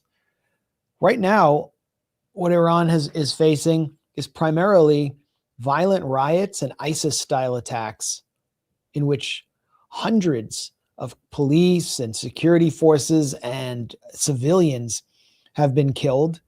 And the aim is to destabilize the country in order to create momentum to push Donald Trump, the notoriously gullible, seemingly demented president, into authorizing a massive bombing campaign. And it's Israel that's doing the pushing. Israel's Channel 14 has announced that the Mossad is sending weapons directly into the so-called protest ranks. And we have seen videos of armed men in cities from Kermanshah to Isfahan in the streets of Iran, firing on police officers, killing people, Molotov cocktails, burning down municipal buildings, municipal workers being killed, unarmed guards being beaten to death by mobs of masked men, ambulances being toppled, buses being attacked and burned, mosques being burned, entire city centers being destroyed, literally destroyed, burned to a crisp by mobs of rioters. And people are outraged in Iran, as anybody in any society would be, to see this level of foreign-backed rioting and violence. And they're coming out in unprecedented numbers. The rally in Tehran 2 days ago featured something like 1.2 million people. That's a large portion of Tehran's population. And having been there in Tehran, it's very hard to get around. Transportation's difficult. People went to extensive measures to not just show their support for the Islamic Republic, but to show their rejection of this violence, which is being encouraged and cheered on from Brussels to Washington to Tel Aviv. And so this is not the story you're getting from Western media. You're getting a story about a freedom movement. People just want freedom in Iran. But freedom, you can't have freedom if you have no security and children are being killed in ISIS-style attacks. An 8-year-old girl was killed in Isfahan. I actually know her neighbor. We had a picnic with her family by the Zandarud River. My family did in Isfahan in May. And then a month later, they were attacked by Israel, the entire country, and then by the US for 12 days. And what we're witnessing now is a continuation of the 12-day war. It is not a freedom movement, so do not be deceived. And the only thing this can achieve is US and Israeli airstrikes on Iran, which could also lead to dead American service members in the many bases that have been surrounding Iran for decades. Yeah, a member of the Knesset announced on Channel 14 that after the regime is overthrown in Iran, that Israel are going to come in and kill everybody in Iran. I mean, it's blatant, it's out in the open. Well, they were saying that they were going to continue to attack Iran as they're doing in Syria, because there's no solution that Israel would consider acceptable that would leave any pockets of resistance to total Israeli domination of the region. So even if they somehow topple the so-called regime, which comprises an Islamic Republic that has clear legitimacy from the protests that you've seen across the country in support of it, they're going to continue bombing. And that means they're going to continue killing Iranians. And yet you see Iranian monarchists in the streets of Los Angeles waving Israeli flags. They want that country to come save them, but they're never going to go back there. These protests are being encouraged by Reza Pahlavi, who is the self-proclaimed crown prince. I call him the clown prince of Iran, whose father was the king of the Iranian monarchy that was toppled in 1979 in a popular revolution, and ran an extremely repressive government before 1979. Reza Pahlavi said in an interview with Patrick Bet-David, a fellow Iranian monarchist, that he doesn't ever plan to go back to Iran, that he's been in the US for over 40 years, that his life is here and all his friends are here. He lives in luxury in Potomac, Maryland, in a mansion, a giant McMansion. And yet he is instructing Iranians to go and kill government workers, to kill state media workers, to burn down state media stations. Basically, it would be like telling Brits to go burn down the BBC. And he's sending people to their deaths.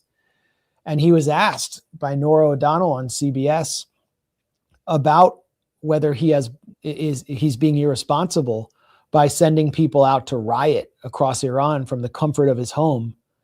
And he didn't back down. And this is someone who's backed by Israel, who's visited with Benjamin Netanyahu, who kissed the wall and occupied Jerusalem. And this is the face of the Iranian opposition. He doesn't intend to bring freedom back to Iran. And I think the people in Langley who are in the offices of the research wing of the CIA, who are like ordering pizza and getting all frantic, they know what I'm saying is true. They know that the opposition is completely fragmented, that the institutions of the Islamic Republic are united, that they have millions of people in the street who support them, and that what's taking place aren't these, woman life freedom protests where people are just protesting for freedom. They are essentially riots. And any protests that did take place earlier this month, which I'll talk about in a second, have basically dissipated. They know that. It's been even expressed publicly by Stratfor, which is the sort of shadow CIA. It's a private institution that contracts with U.S. intelligence, advises opposition movements around the world. And they have assessed in a January 7th article, while the protests were still and the riots were still gaining momentum, that everything I just said was true, that the opposition's fragmented, it's too fractious to succeed, that the Islamic Republic is united, that any U.S. and Israeli attack on Iran would actually unite Iranians further behind the Islamic Republic and end any protests that are taking place, and that the only impact of protests could possibly be U.S. and Israeli airstrikes. That's the ultimate essential purpose of these so-called protests. That assessment was very sober, very clear-headed, and it reflects the same thinking that I have about the situation. But I don't know if Donald Trump will have the benefit of such clear thinking with the people that surround him right now. Because at 4 p.m. today, J.D. Vance held a briefing on Iran.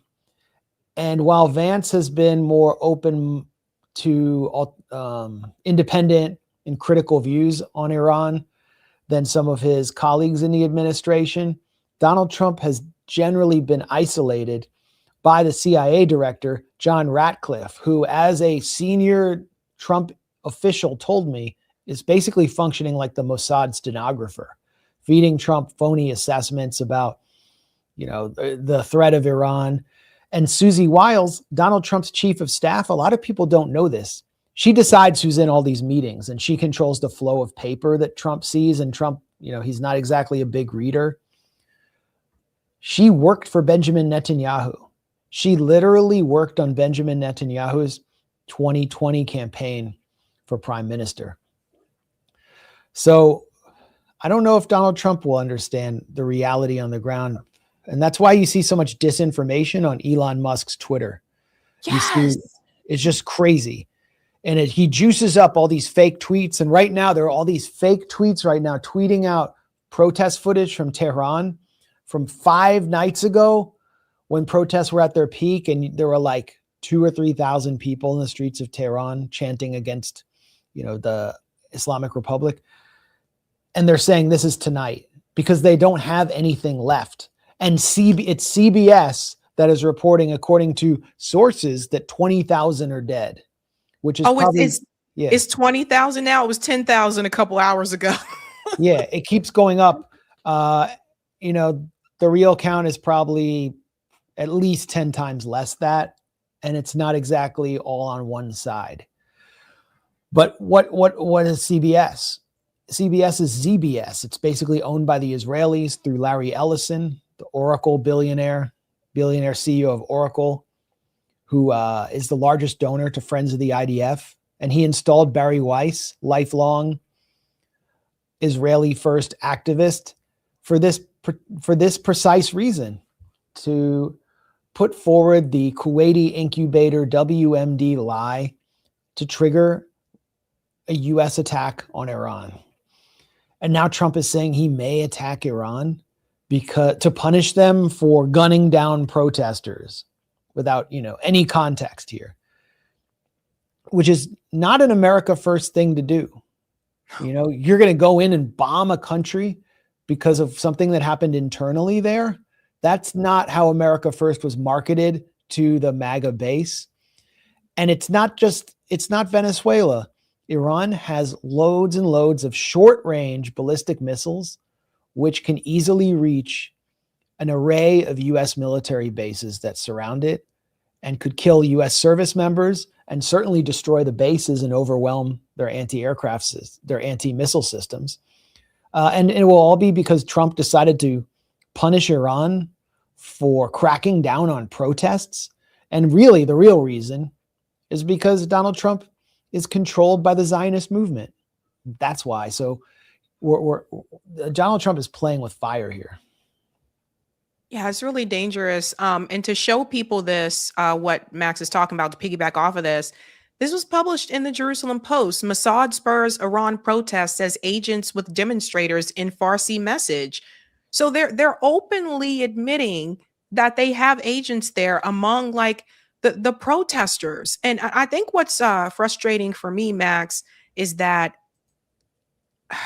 I am seeing videos and people who are Iranian American who are supporting this. They said they want the US to overthrow the regime. And I'm just like, didn't you see what just happened in Syria? Like, what is wrong with people? Why do they think this is going to be a positive thing? Well, many Syrian Americans wanted that, just like many Venezuelan Americans wanted Maduro to be kidnapped and Venezuela to be bombed, because our country is infested with weaponized immigrants who weren't welcome in their own countries because they were, let's say, a liability. And they're a liability to our country because they simply see our country as an aircraft carrier for them to settle scores back home. I don't know what they're bringing to the table here, but my family came in as immigrants. Most of my family came in over 100 years ago, and they didn't run around pushing American policy in support of what was taking, in support of, this old world concerns. But, the monarchist lobby in the United States works hand in glove with the Zionist lobby. And so too does the Miami Mafia in South Florida. And their interests align with the neoconservative project that is represented through the figure of Secretary of State Marco Rubio, who is a Cuban American who wants to wipe out any resistance in Latin America to total US domination and control over the resources and people of the region. And he's a pet project of Paul Singer, who is a top donor to Donald Trump and funds every neoconservative Likudnik think tank in Washington and every Likudnik journal in this country virtually, and is the owner through his Elliott Capital Management of Venezuela's largest foreign asset, which was stolen from Venezuela and then auctioned off in a fire sale, Citgo, because the US recognized a phony president, Juan Guaido. So these elements are profiting from regime change. They're here to manipulate our political system as a kind of fifth column to get Americans to fight their wars. And that's pretty much their main concern. So the Iranian monarchists in LA who are waving Israeli flags, yeah, they're happy to see Israel kill Iranians. They celebrated the 12-day war when Israel killed people regardless of their political views. And Israel wasn't just killing people through the air. It wasn't just killing people from standoff strikes over the Caspian Sea from F-15 and F-35 jets. It was killing people internally through Mossad agents that it recruited, and they were proud of doing this. Israel boasted that it had infiltrated Iranian society by paying and recruiting Iranians, paying them crypto and so on, to carry out attacks inside Iran.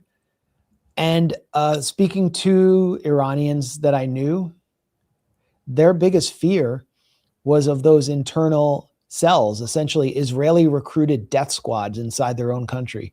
Imagine being in like a city in the United States and a more powerful foreign country in your region had recruited and armed criminal elements to simply wreak havoc in your neighborhood.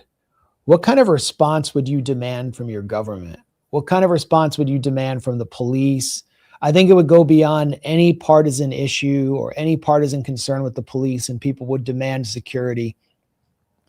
If their neighborhoods were being burned, car bombs were going off, people were being slaughtered, and any government or municipal worker was being killed, along with scientists and academics. People would demand a response to put an end to that. That's what's happening in Iran right now. And the purpose of what Israel and the US are doing with this violence inside Iran is to try to overwhelm the ability of the state to provide security so that it will increase the antipathy of the population for the Islamic Republic. They want them to blame their government for failing to provide them with security. And so the government is doing so. It is cracking down on these riots. It's cracking down on these ISIS-style attacks, which the opposition, the exiled opposition, is proud of, including burning mosques, burning places of worship, and killing civilians.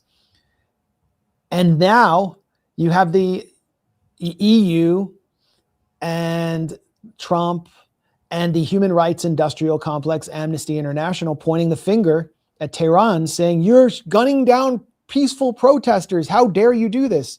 Right. So they're kind of like between a rock and a hard place. Do they provide security to their population? Or do they just allow this all to take place and allow complete rampages and takeovers of their cities by ISIS-style elements? If they do the former and provide security, they're going to get sanctioned and they're risking attack. But you can't deny security to your population. You just can't do it. Right. And just to show people, one of the things that Max was talking about these numbers that keep changing, this tweet was deleted after it was called out by Community Notes. Newswire said that over 10,000 were dead in Iran from the protests, and they got a community note that said it was 500, not 10,000. And then they immediately ended up deleting it. But that was after it got over 1.6 million views. For those who don't have an X account, I know some of you guys are not on X, which is formerly Twitter. This is what's been going on. There's been a number of these like accounts that get this boost from Elon Musk because they're sharing the propaganda that he wants. But then it reaches a lot of people, and they don't, by the time they correct it, or if they do correct it, it's too late.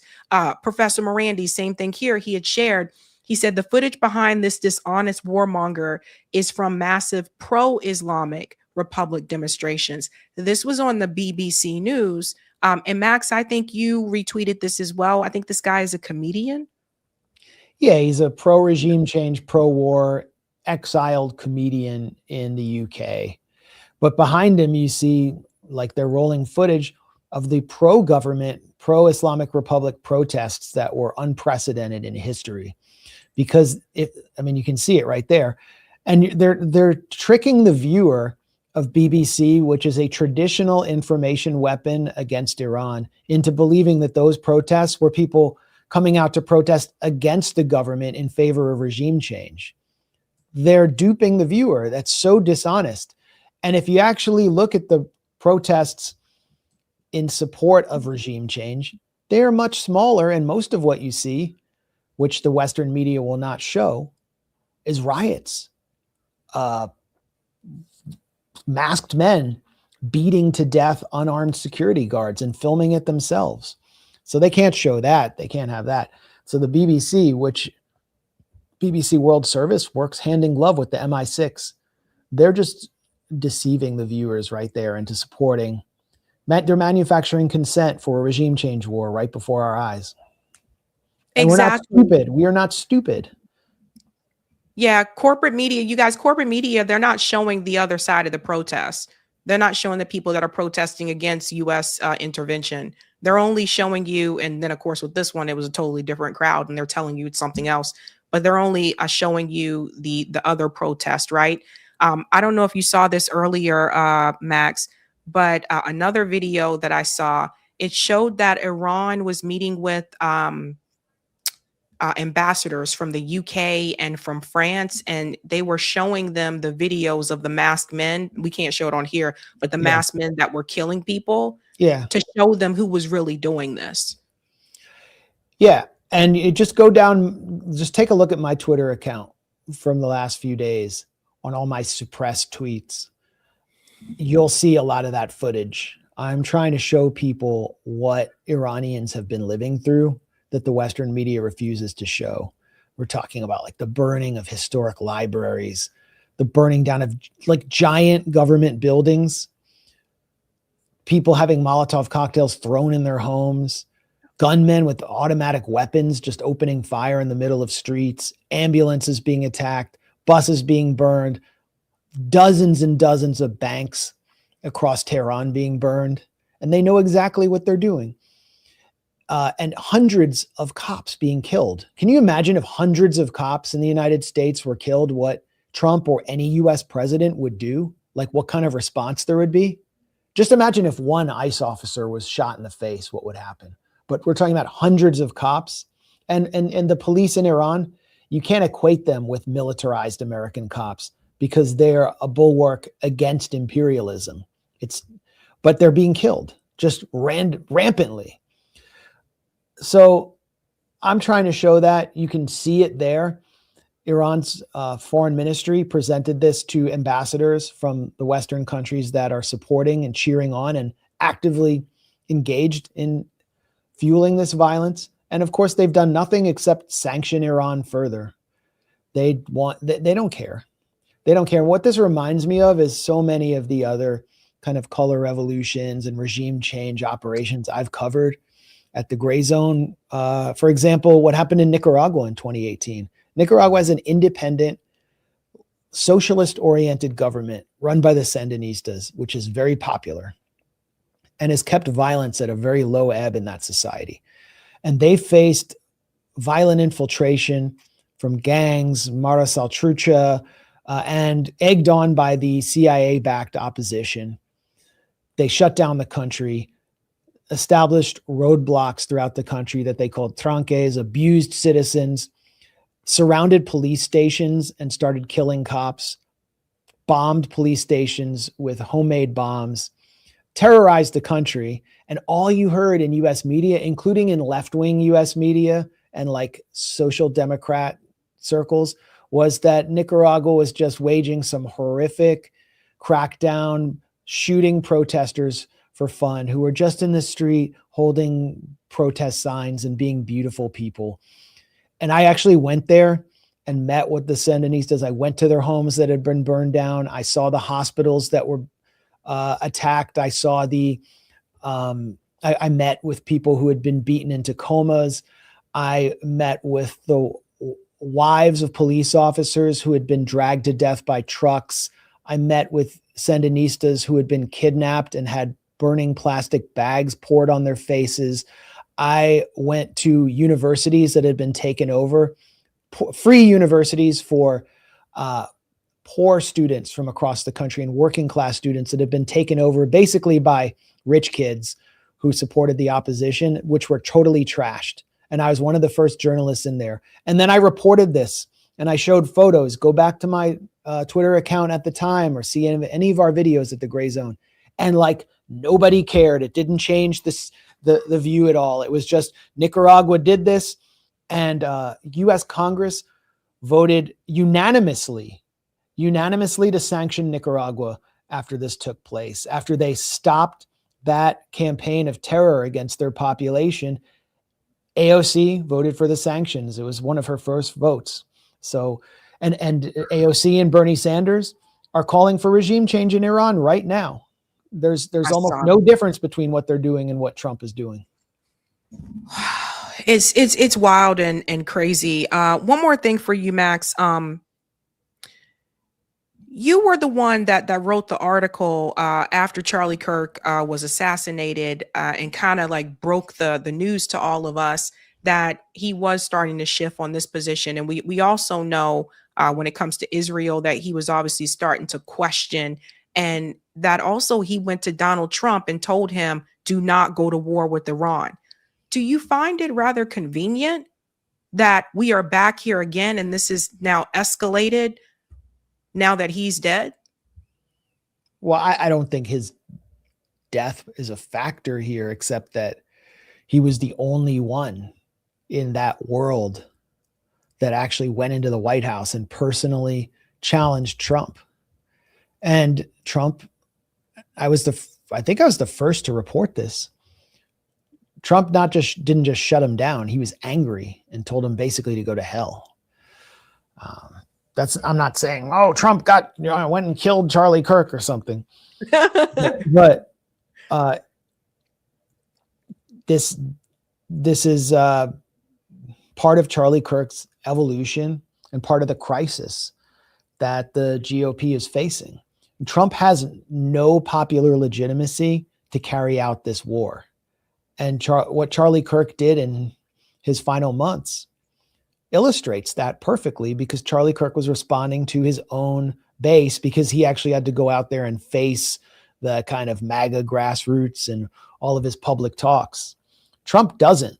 Like, look at what Trump did at a Ford plant today, where he was called a pedophile protector, and he just started, he's so thin-skinned, he's so pathetic, he's so delusional, he's so trapped in his own bubble. He started screaming at some union guy and telling him to go fuck himself. He was going, fuck you, fuck you. That's the president, because someone called him a pedophile protector. You think he would be, how would he respond to someone who told him to stop being Benjamin Netanyahu's shoeshine boy? I don't think it would be very pretty. So Charlie Kirk was probably the last one to do that. And there's no effort by Trump to explain to the American public or to interact with the American public, but to explain to the American public why this war has to be waged. He doesn't care. He's like the mad king in his forbidden city at this point. And everyone's tuning in to Trump's messages. Oh, Trump's speaking at 2:00. What's he going to say? But let's think about how, like, what kind of a commentary that is on this country and our supposed democracy, that we have no idea what the president is going to say or do. And there's almost no effort except for his Truth Social postings, which are always misspelled and written in an incoherent way, thrown down like thunderbolts by Zeus to the serfdom that he controls, to understand what his thinking is. It's a disturbing situation. And he's playing with fire, as I said, because Iran is positioned with its military doctrine to deter the United States. That is its primary goal in its deterrent strategy. Israel is a secondary goal. Fighting Israel is a secondary goal. And the U.S. bases are closer to Iran than Israel is. So when Iran this is the important point. When Iran hits Israel, its stockpile of mid and long range ballistic missiles is lower. It has a much larger stockpile of short range ballistic missiles with which it can use to hit the U.S. And it has weapons it can use to attack the U.S. through installations in the Indian Ocean. It may be able to reach Diego Garcia. And Trump is playing with all that by edging towards attacking Iran as his Israeli masters want him to do. And Charlie Kirk understood that, but he can't speak beyond the grave. Certainly isn't speaking through Erica Kirk, who was enjoying herself at the Peach Bowl and after a great session on stage at TPUSA with Nicki Minaj, who's one of these who's been basically bought off like virtually everyone else who's defending Trump or advancing his agenda in public right now. They're all just political prostitutes who are being paid per post. Quick question for you, Max. Kratos said, can you ask Max if he's heard from Nima from Dialogue Works? I know he has been in Iran. Oh, good question. I haven't been able to reach anyone in Iran because of the blackout. And Starlink is down as well, which is another issue I'll talk about quickly in a second. Dialogue Works is a great geopolitics show to check out. Nima Al-Khorshid is the host. He has been in Iran, but he's usually based in Brazil. He was just visiting his family for this time. So I haven't been able to reach him or anyone I know in Iran. Earlier today, Iranians for the first time were able to call out of Iran to make outgoing calls. And so I've heard from a friend who spoke to one mutual Iranian friend. And the only thing I know is that, Iranians inside Iran, they haven't seen the kind of propaganda we're subjected to in the US. And they're dealing with the reality, of having terrifying riots in their streets and armed gangs, heavily armed gangs roving through their streets. And they have never seen anything like that. I don't think the Iranian security forces have ever seen anything like that before. It's kind of like what Syria faced at the dawn of the dirty war. And at the same time, they also haven't seen anything like the public support they're getting, grassroots support from the population that is coming out for these massive demonstrations. And it's not just because we love the Islamic Republic and we love our leader. It's because they're outraged at the destabilization attempt, and they just want security. Yeah. I tell you, if I knew that I can't see him Patrick Bet-David, by the way. If I knew that Patrick Bet-David lived in Potomac, I would have been calling him the real husband of Potomac. I didn't know that all this time. No, that's Reza Pahlavi, the clown prince who thinks that he's the king of Iran. He lives in Potomac. Like, I don't know, have you ever been to Potomac? I have, because my family's from the DMV area. Oh, and so right. Yeah, it's kind of hoity-toity. Like that area over there, there's like football players and stuff that live like in Potomac and stuff like that. Well, they have a Real Housewives of Potomac. So if they ever make a real husband, a real husband of some city, if they make one of Potomac, he probably volunteer to be on that show because he likes attention. Yeah. Anya my wife always complains that Real Housewives of Potomac wasn't really representative of what's in Potomac. Like there should be like some wealthy Iranian 79er and like, you have wealthy Jews who live there and some WASPs, and they basically are just, you have like Gulfies, like the Saudi ambassador or some Saudi cronies will be there, and they're all like living in their gigantic McMansions with lawns that take like teams of lawnmowers, and like it's outrageous. So this guy is sending people to their deaths, living in some palatial home. He doesn't do anything for work. He's completely, he's like an idler. He's produced nothing of value. He's not charismatic. He can't even perform well in interviews with US media.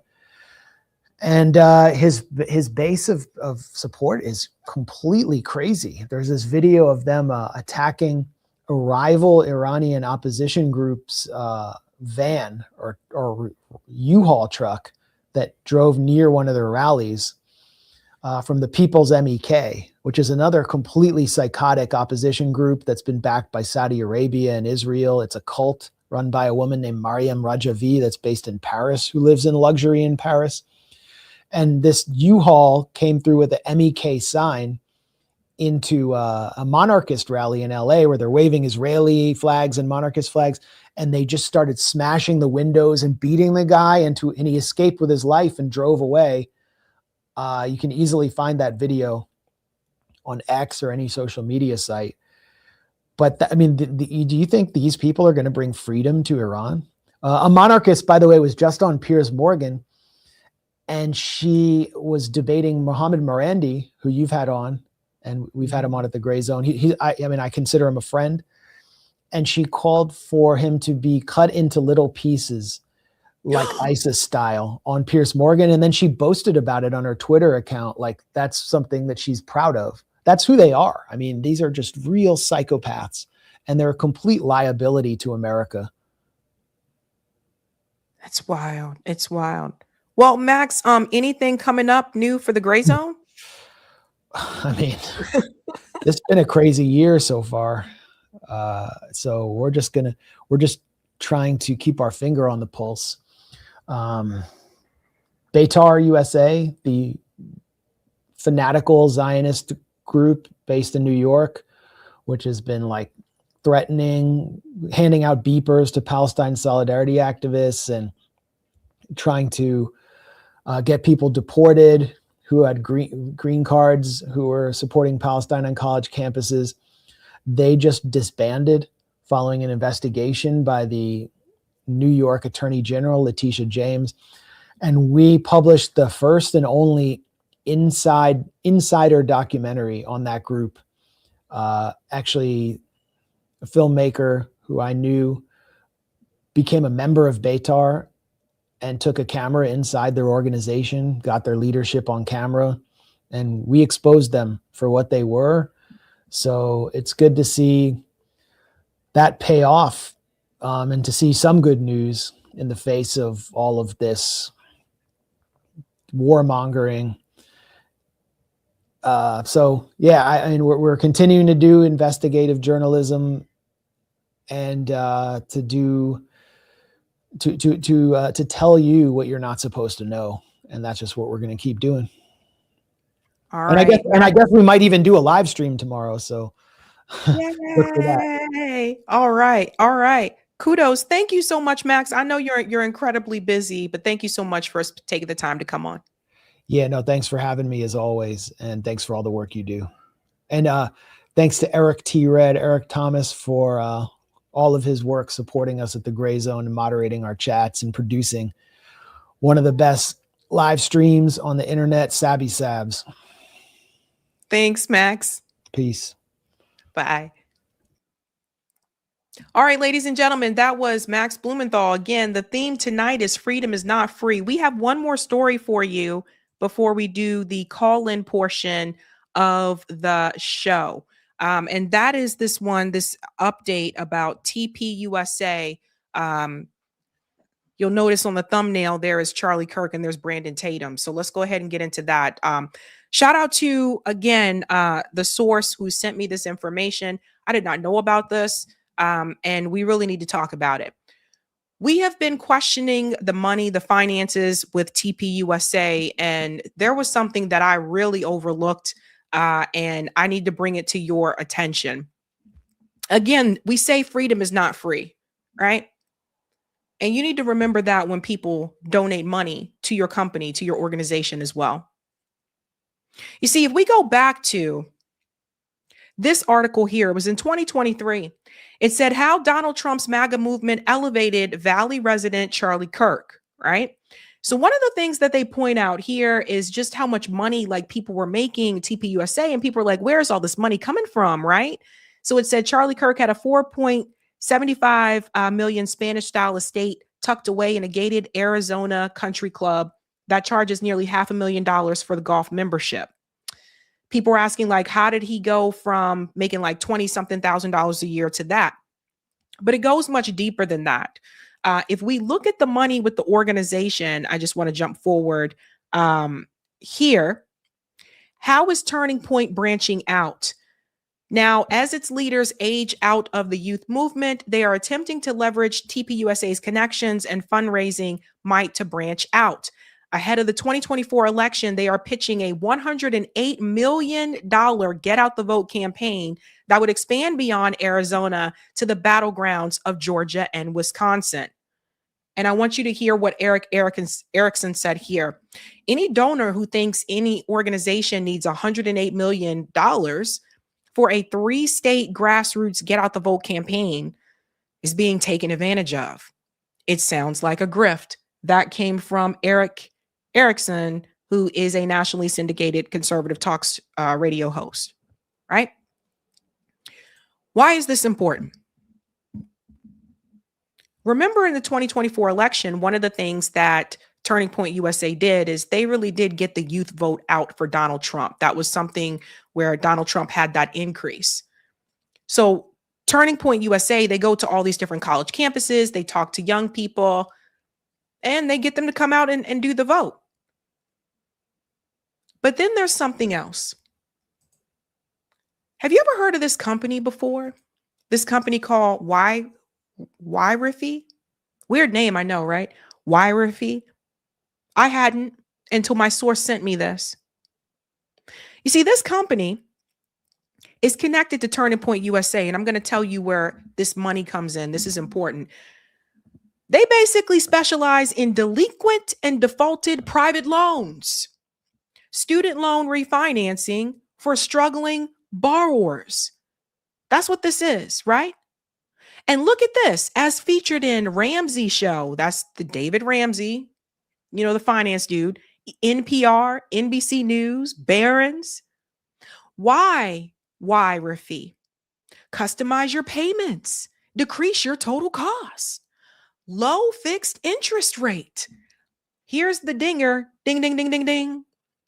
Bad credit accepted. We work with borrowers from all credit backgrounds, essentially trying to help people refinance their student loans. Well, here's the problem, folks. Anytime you see a company express that they're willing to take people that have bad credit, and by the way, no shade on people who got bad credit, this is a scam. Typically, with these types of companies, people that are going to reach out to them and work with them are not going to be people that have good credit. People that got the good credit, they're going to go to other means, or they'll be able to pay theirs off. Their loans won't go into default. But when you have people with bad credit, a lot of times they're going to look and see, is there any company that's out there that is going to be willing to take me on? So essentially, companies like Yrefy, this is just predatory lending. It's no different and no less predatory than the pay loan check places that give you an advance for your next paycheck. It's predatory lending. This is really important for people to see. They were connected with Dave Ramsey, which I'll show you in just a second. And then you'll see here again, they pointed out, we specialize in delinquent and defaulted private loans. So people who have defaulted or have delinquent student loans. So you're already in a negative space if you defaulted. You're already in a negative space if your loans are delinquent. And what they claim to do is that they're going to help you fix that default, that delinquency. Guys, this is a scam. If they really trying to help you, why is it that they have to wait until you have already defaulted or you're already behind to come in and help? So essentially, once you fall into that situation, they lend out their arm and say, we're here to help you. Now, why is that important? These TPU USA events, a lot of them happen on college campuses, right? So essentially, you have this company that is connected to Turning Point USA. Turning Point USA is hosting these events on student campuses. They're also promoting Yrefy. I'll show you that in just a second. You have an entire base of students right in front of you, a part of this organization that's supposed to be a conservative movement, also to support the conservative candidates in this country. But these kids are being used as pawns. Let's go deeper into this. This is a big problem, guys. I don't think people realize, put this up here, just how crazy this is. Let's look at when Yrefy was founded. It was founded in 2017. How convenient, right? It just so happens that this company starts during Trump's first administration and after Turning Point USA was getting off the ground, because Charlie Kirk started it back in 2012. So this company is founded in 2017 after Donald Trump won. How convenient. It goes on to say they specialize in refinancing, which, by the way, guys, I do not believe in at all. Distressed and defaulted private student loans. Some of these private student loans can be from companies like Sallie Mae. This is interesting because one of the things that Charlie Kirk said is he did not approve of what Sallie Mae was doing. Sallie Mae is also very predatory. So you go from defaulting with Sallie Mae to moving over to a predatory company like these guys because they make money off of this. Let's go to the next part here. It looks like on Reddit, people were questioning it as well. What is the actual catch with Yrefy loans?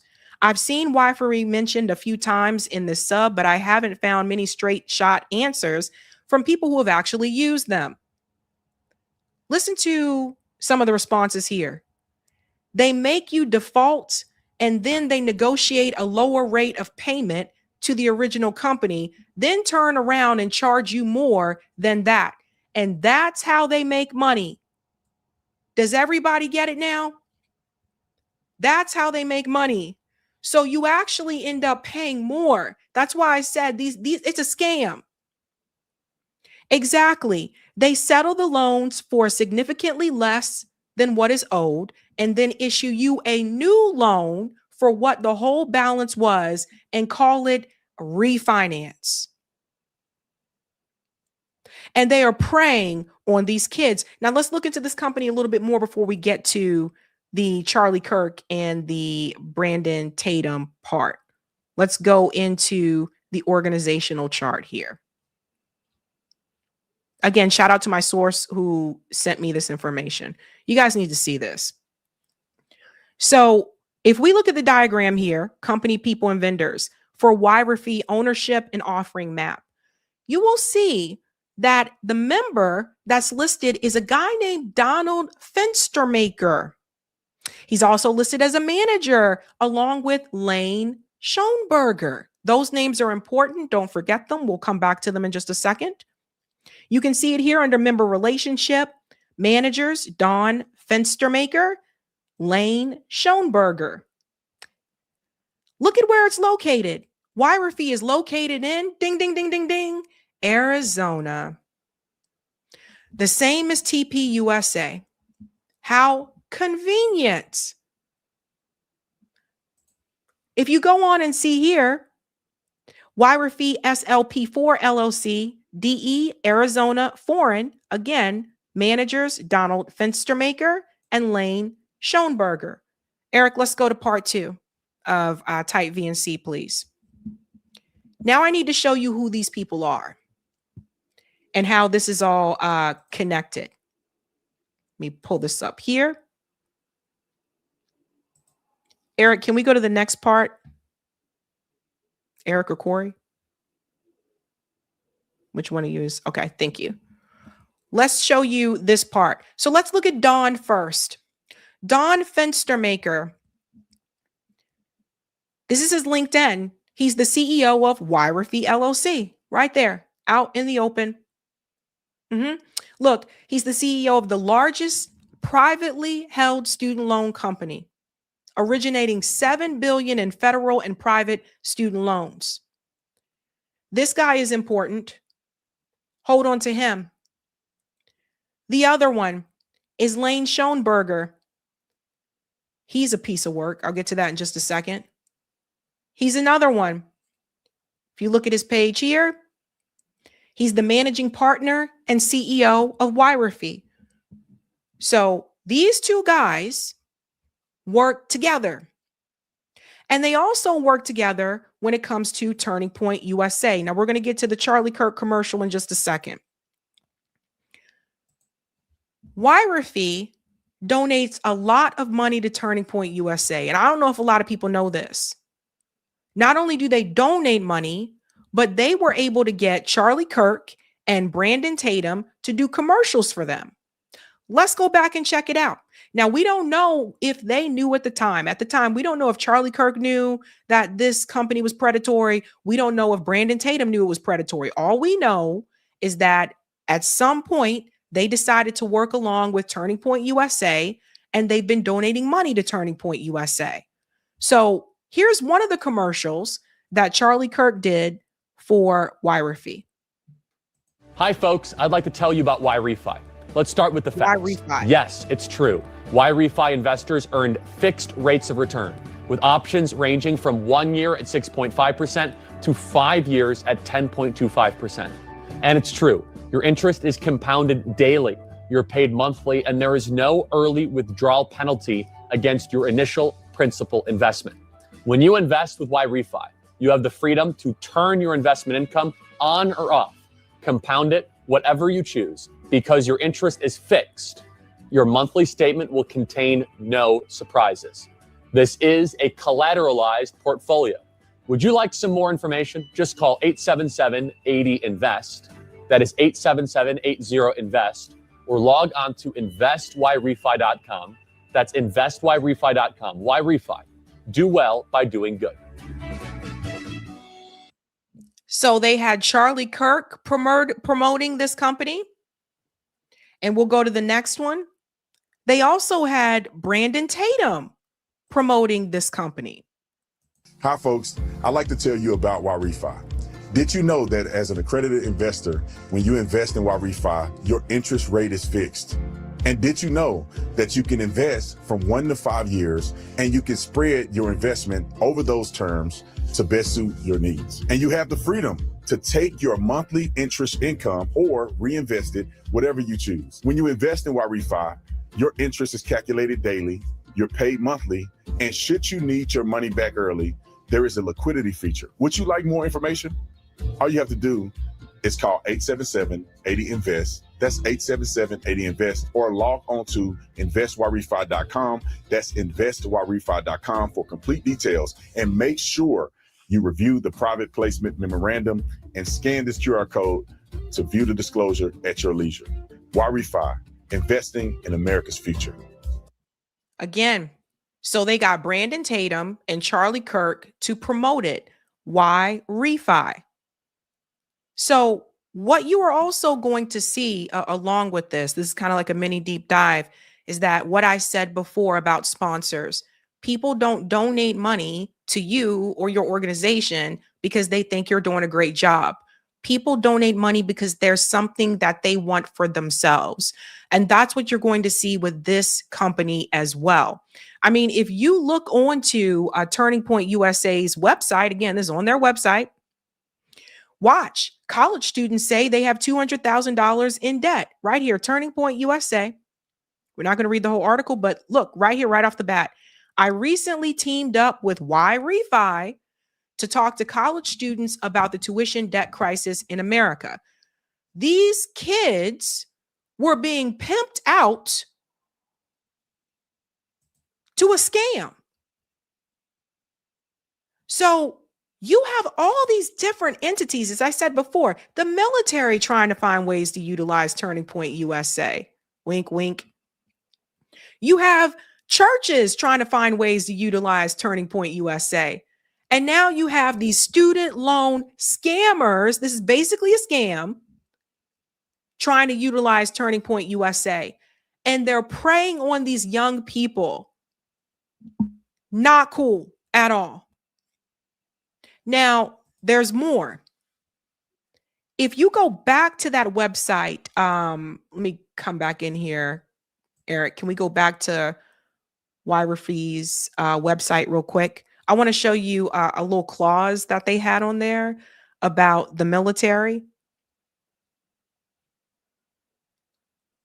Thank you, Eric. We just need to go back to that website.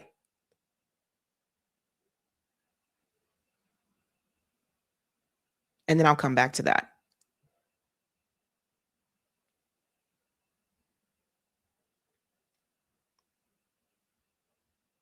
Okay, I'll go here.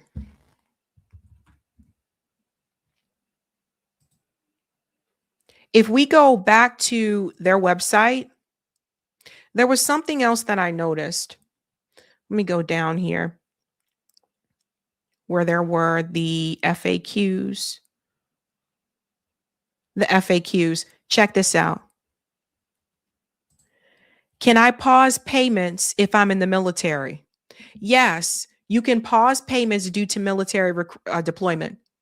YRefi will issue a forbearance based on Military Lending Act. Borrowers may be granted forbearance in 12-month periods.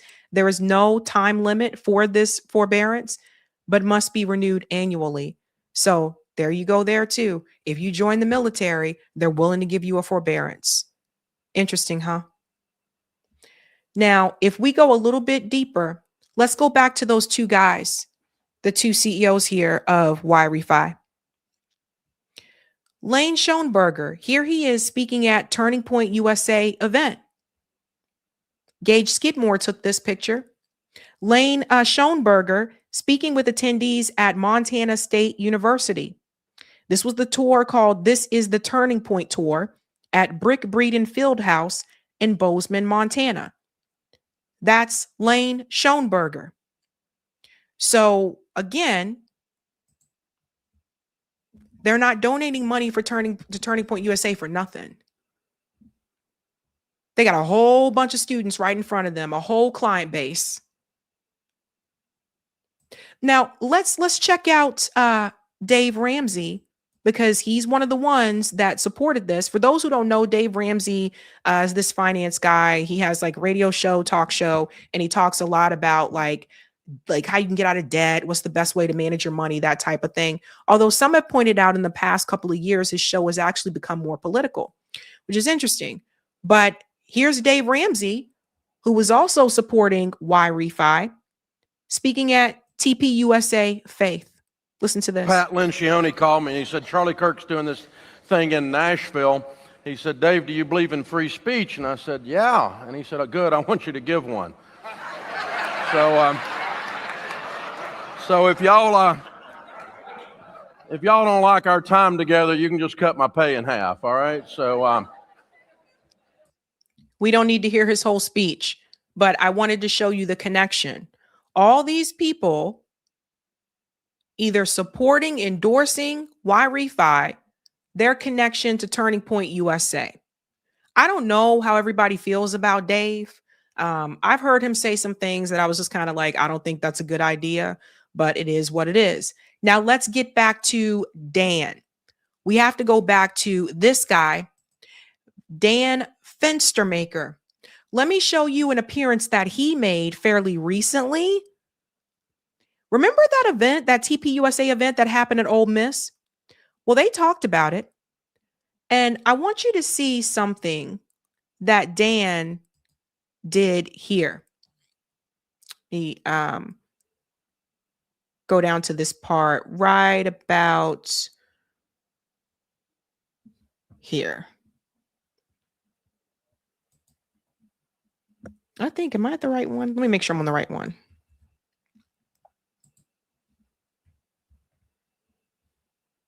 We'll come back to that one.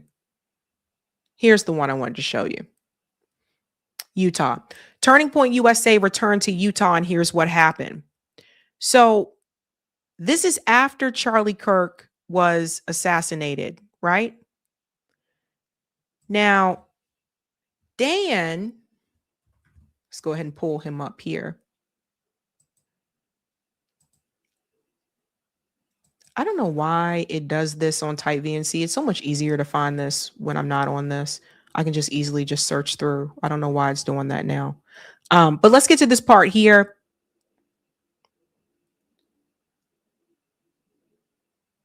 Okay, here we go. A different vibe soon filled the arena once the countdown clock reached 0 and a video charting Kirk's career from 18-year-old organizer, one of the GOP's most prominent activists, came on screen. Chants of Charlie followed ahead of Y Refi CEO's Don Fenstermaker. So keep your eye on Don again. Don Fenstermaker discussing his debt finance company's student loan refinancing services, which was followed by renditions of the Star Spangled Banner and Proud to Be an American. This is what Don Fenstermaker said. I'm not here to utilize Charlie Kirk. I'm here to pass the torch to every one of you. We are about to raise the most conservative Christian generation America has ever seen. Now, again, this is the guy who's the CEO of Y Refi, along with Lane, of course. Why was he there? To discuss his debt financing company's student loan refinancing services? Why would you discuss that at that point after he was just killed? Because they got to keep that money train going. The money got to keep going. You see how this works? Imagine talking about money like that at that point. So again, the connection between Fenstermaker and Turning Point USA. He's there to recoup on his investment. And you know, I think the people participating, they probably didn't even pick up on it. But as I was reading this, I was like, probably not the best time to be talking about that at that point in time. Here's another one. Y Refi also sponsored America Fest. Now, they sponsored the one in 2024. Again, this is coming out of their mouth on their website. Y Refi is again a very proud sponsor of America Fest Turning Point USA's annual celebration in Phoenix, Arizona. So they kicking out some money. This is not just your everyday company. They're sponsoring it. They're giving money to the organization, and there's something that comes in return with that. You just don't take this money and you're not going to do anything for them. And what I see that's really odd about this is that this company just happened to start during Donald Trump's first presidential term, again, after he won. And I think they looked at Turning Point USA as something like, hey, we could tap into this. They're talking to all these college kids. This will be great for a business model. All the kids, the clients are right there. So we tap in, we donate money to Turning Point USA, and in return, they recruit these kids for us, more money in our pocket. That's another part of the problem, but you see how it goes. Now we go to Lane. This is another part that's really strange. Guess what Lane was doing before Charlie Kirk was assassinated? Anybody find this really strange? Hustle with Danielle shared this, but I never saw it because I believe the algorithm on X, I never saw this until my source sent it to me. It is also worth noting that the big guy in the black shirt involved is one of TPUSA's biggest donors. He owns YRefi, Lane Schoenberger. He is paying Officer Tatum for marketing. No affiliated links, though. When do big donors go to events and help? I don't know. Maybe that is the norm. On IRS docs, it shows Lane paying Larry Elder $100,000 a month for content advertising and support at a time. Charlie Kirk was receiving $12,500 a month personally, ? I don't know who he is, but the concept behind YRefi is kind of like playing Russian roulette, very high risk investment. The whole world is allegedly at this point. So anybody find it kind of strange that Lane Schoenberger, here he is here in the picture, setting up at a Turning Point USA rally? It has YRefi logo right here on his shirt. Kind of weird that a donor would do all that. Usually people that donate money to your organization, they're involved in the setup, and they usually kind of just wait in the shadows. If they do choose to come forward, they may be a speaker at one of your events or something like that. But why is he setting up equipment? It's kind of weird. That's Lane. Just strange there to me. And of course, there's YRefi right there in the background. Just things that people need to see. And so when we go back to this one here, this is what I wanted to tell you guys about what happened at that Ole Miss event with Erica Kirk. It said here, let me go down to the bottom part here. The truth is that the real silent majority at Ole Miss was not inside the arena, but outside it, among students who felt unseen and excluded by the event's tone. You can't change a nation if you are enslaved for fear, said J.D. Vance. He was at this one as well. Yet fear is not what keeps people quiet. It is fatigue with politics that reduces ordinary people to just numbers and votes. If this event was meant to be the turning point, it turned its back on the very people it claimed to speak for. And they call out YRefi at this event. Again, this event was fairly recent. Even the corporate backdrop of the event felt off. The program was sponsored in part by YRefi, a private loan refinancing company that profits from student debt. It is challenging to take a rally about freedom seriously when it is bankrolled by corporations that depend on young people remaining in financial bondage. The disconnect was visible everywhere. And so this is the question that I have, and I think people need to think about this for a second. From what I remember, it seems like this is one of the things that Charlie Kirk was against, right? Like people taking out these student loans. He was against, like Sally Mae said they were predatory, that type of thing. So Why do you think that Charlie Kirk would say, okay, yeah, you guys, let's work together? Maybe they made an offer and said, we'll donate this to the organization if you can do this for us. And this is where I send a warning to a lot of people. Guys, just hear me out for a second. Sometimes it's best to remain small and take your time getting there than to take the big money. Because once you start taking money from these people, you have to do their bidding. So, of course, what goes along with that money, they tell him you got to go out there and do these commercials. Him and Brandon Tatum, apparently. I don't know who else has done them. You got to go out there and do these commercials to help us so that we can get clientele. And then they're speaking directly to college students. So they have a whole bunch of potential college students that are clients right there in front of them. And ultimately, why refi? They make money, but at the student's expense. And so this company is pushing this, and it's basically Turning Point USA to me is just a business where it was supposed to be, I guess, this organization that was going to mobilize conservative people, get out the vote, that type of thing. It seems like it has become a corporate business as it got bigger, as it took more money. And there's a lot of shady things that are going on. And that's why more people are starting to look into the finances. They're like, let's look into this. Let's look into that. Measured Man said, this is why they don't want free healthcare education. Charlie was against student loans. That's what I'm saying. And that was one of the things I thought I remember. There was a debate with him and someone else about that a couple years ago about the student loans. So what happened here? Is it possible that this company could have had some type of leverage like on TPUSA? I don't know. I know they donate a lot of money to TPUSA, but it's just predatory lending. That's it. That's it. They're taking people who have already defaulted on loans. They're taking people who are behind on their loan payments. And they're like, well, you have nowhere else to go. So come to us. And then we'll get rid of that for you. And then we'll give you a new loan. Oh, and by the way, you get to pick your monthly payments.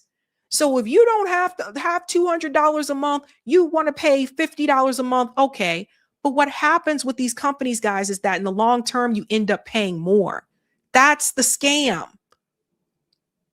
How is that helping the youth? How is that helping young people? I don't think it is. I don't think that all of these companies, all these businesses that are working alongside TPUSA actually are Christian or have the best intent at all. I don't believe that. I think some of these people, a lot of these companies just want to make money. And they're using college students to do it. And that's a damn shame. It's sad. And TPUSA ain't the only one. There's been other companies and organizations that have also fallen to this. Someone shows up and they say, I'm going to donate this amount of money to your organization, and here's what I want in return. And a lot of times when people are young and they're starting off something that's grassroots, they see it as though, well, if I take this money, I can get to where I want to be a lot quicker. So they'll say yes, not realizing what all comes with that. You are not going to create a more educated, more prepared, young group of people in this country by keeping them in debt or by transferring debt from one hand to another hand. It's still debt. And fundamentally, what YRefi is not addressing is the overall issue. Why are they having to take out the student loans in the first place? So I think this is sad. I think it's sick that they're preying on these kids.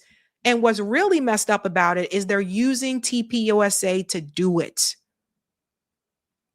So what started off as a grassroots organization, it's become corporate.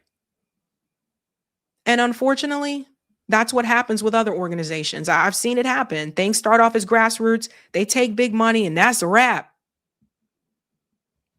So it's sad, it's unfortunate, but now you know where TPUSA is getting some of this money from.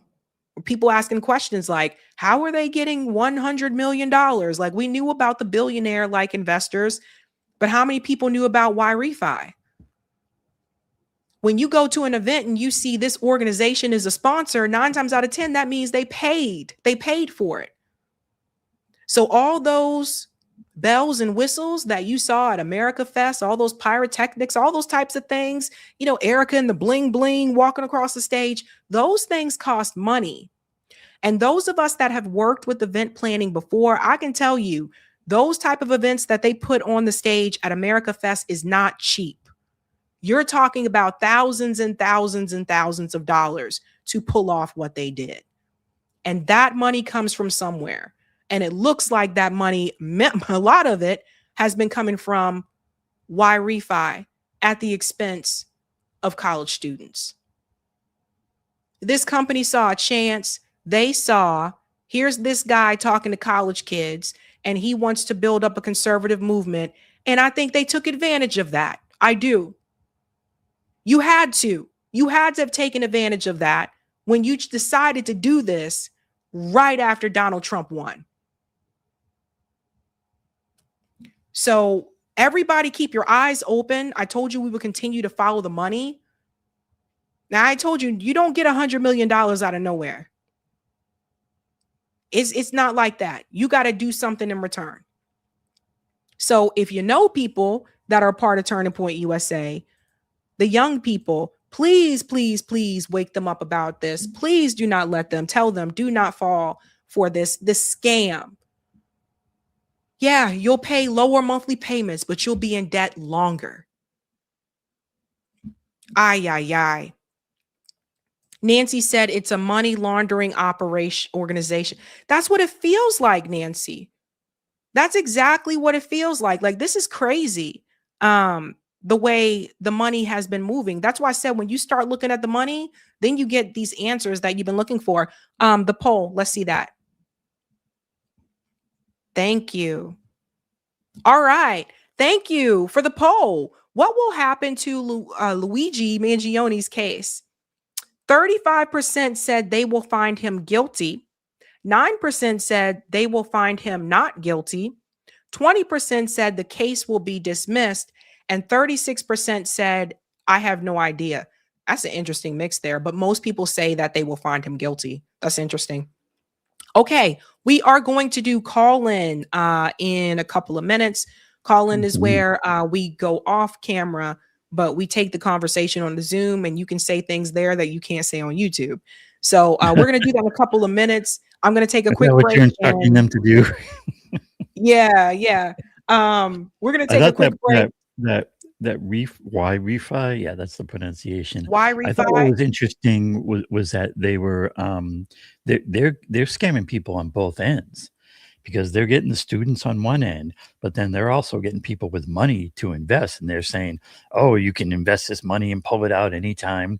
So like they had it come and go, which I'm sure plenty of these scams do, but I think that was quite a part of it, an interesting part of it too. Yeah, yep. It's crazy. I mean, it's hands just in the pocket. Yeah, always the money. All right, guys. I'm gonna take a quick break. I'll be back, and then we'll pop into calling. And the other thing we needed to mention is you had a really good interview with the professor Richard Wolff, and I just put the link to that in chat. I sent it in my newsletter. Yeah, you'll get it in the newsletter, and I put it in chat. So do check that out. Yeah, I went on to Professor Richard Wolff's show to talk about my documentary. So check that out when you guys get a chance. And I think I'm going to be recording with Bad Faith tomorrow. So nice. We'll check that out. Alrighty. All right. I'll be back in a couple minutes and we'll do call-in. Cool beans, as you like to say. All right. This is a little part of our show, and we're doing a little transition from the YouTube show to the Zoom call-in hangout. It used to be on the app called Call-In, but then they got rid of Call-In, so we do it on Zoom, which works out pretty well. But you can discuss really any topic you want, but you can discuss the topics that we've covered on the show. And I thought it was a great show. A lot covered. We just had this TPUSA story. We had Iran and Max Blumenthal and Margaret Kimberly, and even Luigi Mangione thrown into the mix. So no shortage of things to talk about. Whether or not you have your camera on or off is up to you. Sometimes you can do things like have a special guest on. Like sometimes we have here a certain cat named Kiva, but we'll see if she shows up again on the Zoom hangout. But meanwhile, we got some chats and super chats built up here. There was one I wanted to just hit briefly. All right, from Cello Man, who said, "I love Max, but I can or maybe can't handle the doomsday rhetoric. What is the way out?" And this is where I look to get into what's really needed for all this. And if you look at what I would encourage people, if you're feeling discouraged, if you're feeling like there's no way out of this, or how do we deal with this, I would recommend going to the 11 Demands homepage that you can find at 11demands.org. In fact, here it is. And what we talk about in 11 Demands and on the 11 Demands page and pages, and there's a Substack, is how we're going to figure this out is how we're going to get out of this is if we start with real demands. You have to start. That's where this has to start. You can't have a movement. You can't have protests. You can't have a general strike without clear demands. So it starts with that. And you have MCDS, which I'm going to talk about a little more in just for a second. This was the key thing then. What is the path, the thing that could get us out of this? The 11 Demands theory of the strategy, theory of operation or whatnot is we need a mass movement based on clear demands with a strong focus on corruption. That's the basic strategy, the plan. If we can get something like that going, then I would submit we have a real chance of making something happen in this world, in this country, and this maelstrom is certainly ready for it. There is, on the page, the concept of 11 demand strategy, which you can also check out as far as if you want to get into details of how this can happen. But I'm saying it's up to all of us to be the spark to make something like this happen. And I just wanted to hit MCDS. I would recommend, with any issue in politics or in the world or what's happening, give it the MCDS analysis. So I'm going to just do a quick verbal MCDS analysis on these tensions in Iraq. Money, corruption, demand, solution. Start with the M, the money. The reason you have wars and war tensions is profit. It's always back to the money. Nothing in this country happens if it doesn't profit a billionaire is basically what it comes down to. So you start with that. The core reason is the money. That connects into the corruption. The reason why our government operates this way and that it represents the billionaires and not us is because the billionaires with their money send a taste of that money into Congress and you get the corruption. And it's pretty clear. You just watch how they react to this Iran situation. But then it's crucial to hit in next, the D and the S. You got to do more than just describe what's happening. D, the demands. A clear demand in this, just demand peace. Right? What a concept. It's like something that no one will even say. Demand peace. And the solutions get into decorrupting our government. All roads lead to there and to the billionaires. Until we decorrupt our government, if we don't do that, then nothing's going to change. If we do that, everything could change. So check it out at at 11demands.org, the MCDS and more stuff. All right. We've got a few chats here in this queue that I also need to read out during the break here. Some of these go back to the earlier stories. All right. Thanks for this super chat. Measured Man, who says the Trump phone that he sold to 500,000 people that has not shipped yet. Never mind, carry on. But no one has filed a consumer protection fraud alert. That's a good question. And shout out to Chuck Naismith for this super chat saying, make Israel Palestine again. There's a plan. And, a slogan like that, it's not a bad slogan. This is like this isn't about like the destruction of Israel or the people or whatnot. This is about having Israel be a Palestine with equal rights for everyone in it. That's the plan, and don't let them skew it to say it's some other plan. Thanks for this one. And good screen name, Mr. James Bondage, who says, they rule through violence. Yeah, reacting to Trump saying that, accusing Iran's government of ruling through violence. It's like, okay, King, And thanks for the super chat. Sparky, you says, let's God hope if God forbid the need arises, Iran doesn't hold back this time.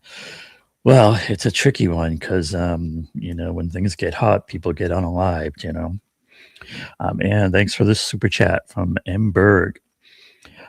Remember, Iran used to be a parliamentary government until the U.S. alphabet groups invaded in the 50s. Yep, a long sordid history there with Iran. And shout out to Sherelle Davis for the super chat. There's a blueprint for the Iran Mossad espionage, a 2009 book called Which Path to Persia?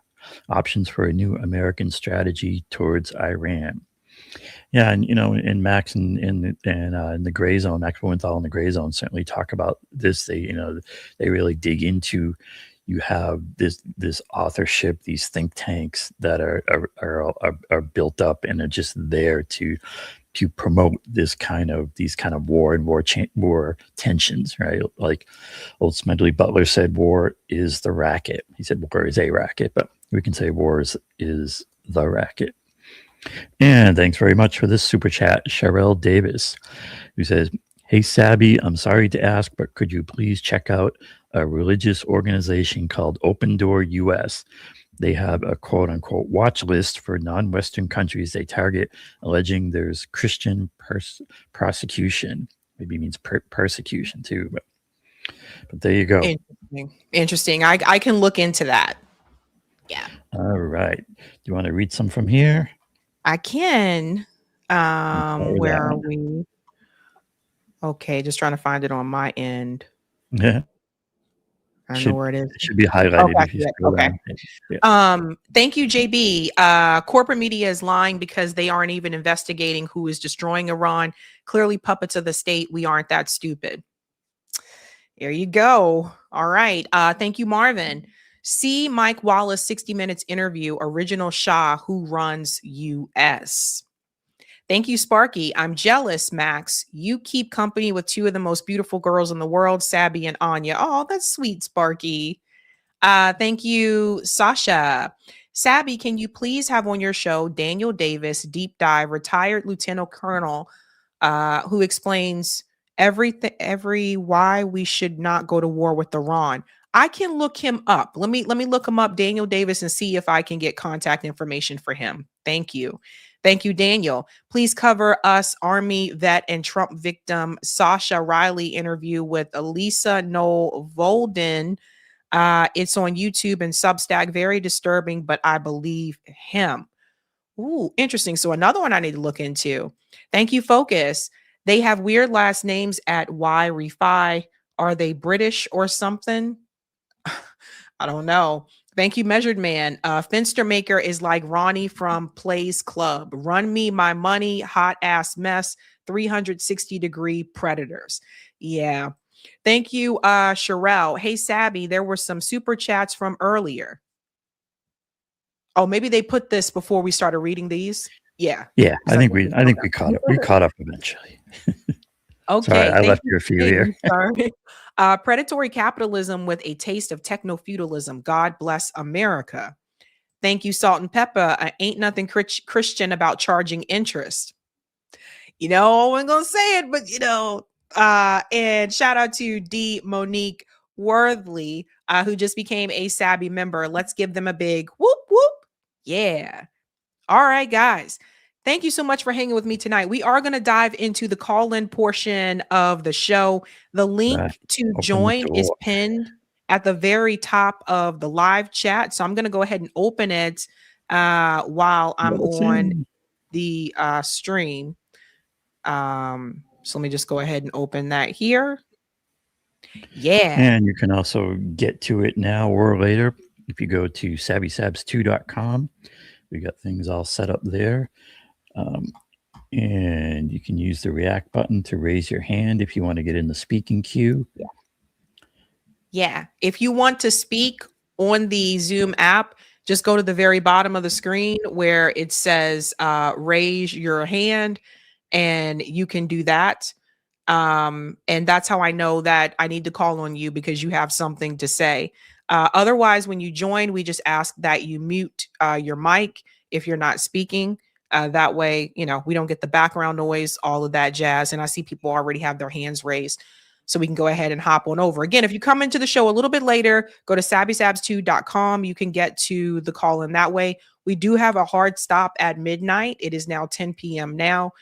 So we'll be going Talk until fast. midnight Eastern time. Okay. And you All can right, set guys. me up as co-host in there, Yeah, let me go ahead and do that. and I will see all yous in the call-in. Kiba will see you in there too. Oh, whoops. Let me make sure I made the right person co-host. Okay, there we go. All right, cool. All right, guys, that is it for me tonight. I will see you live again on Thursday evening.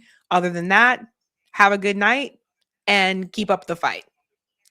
Yeah.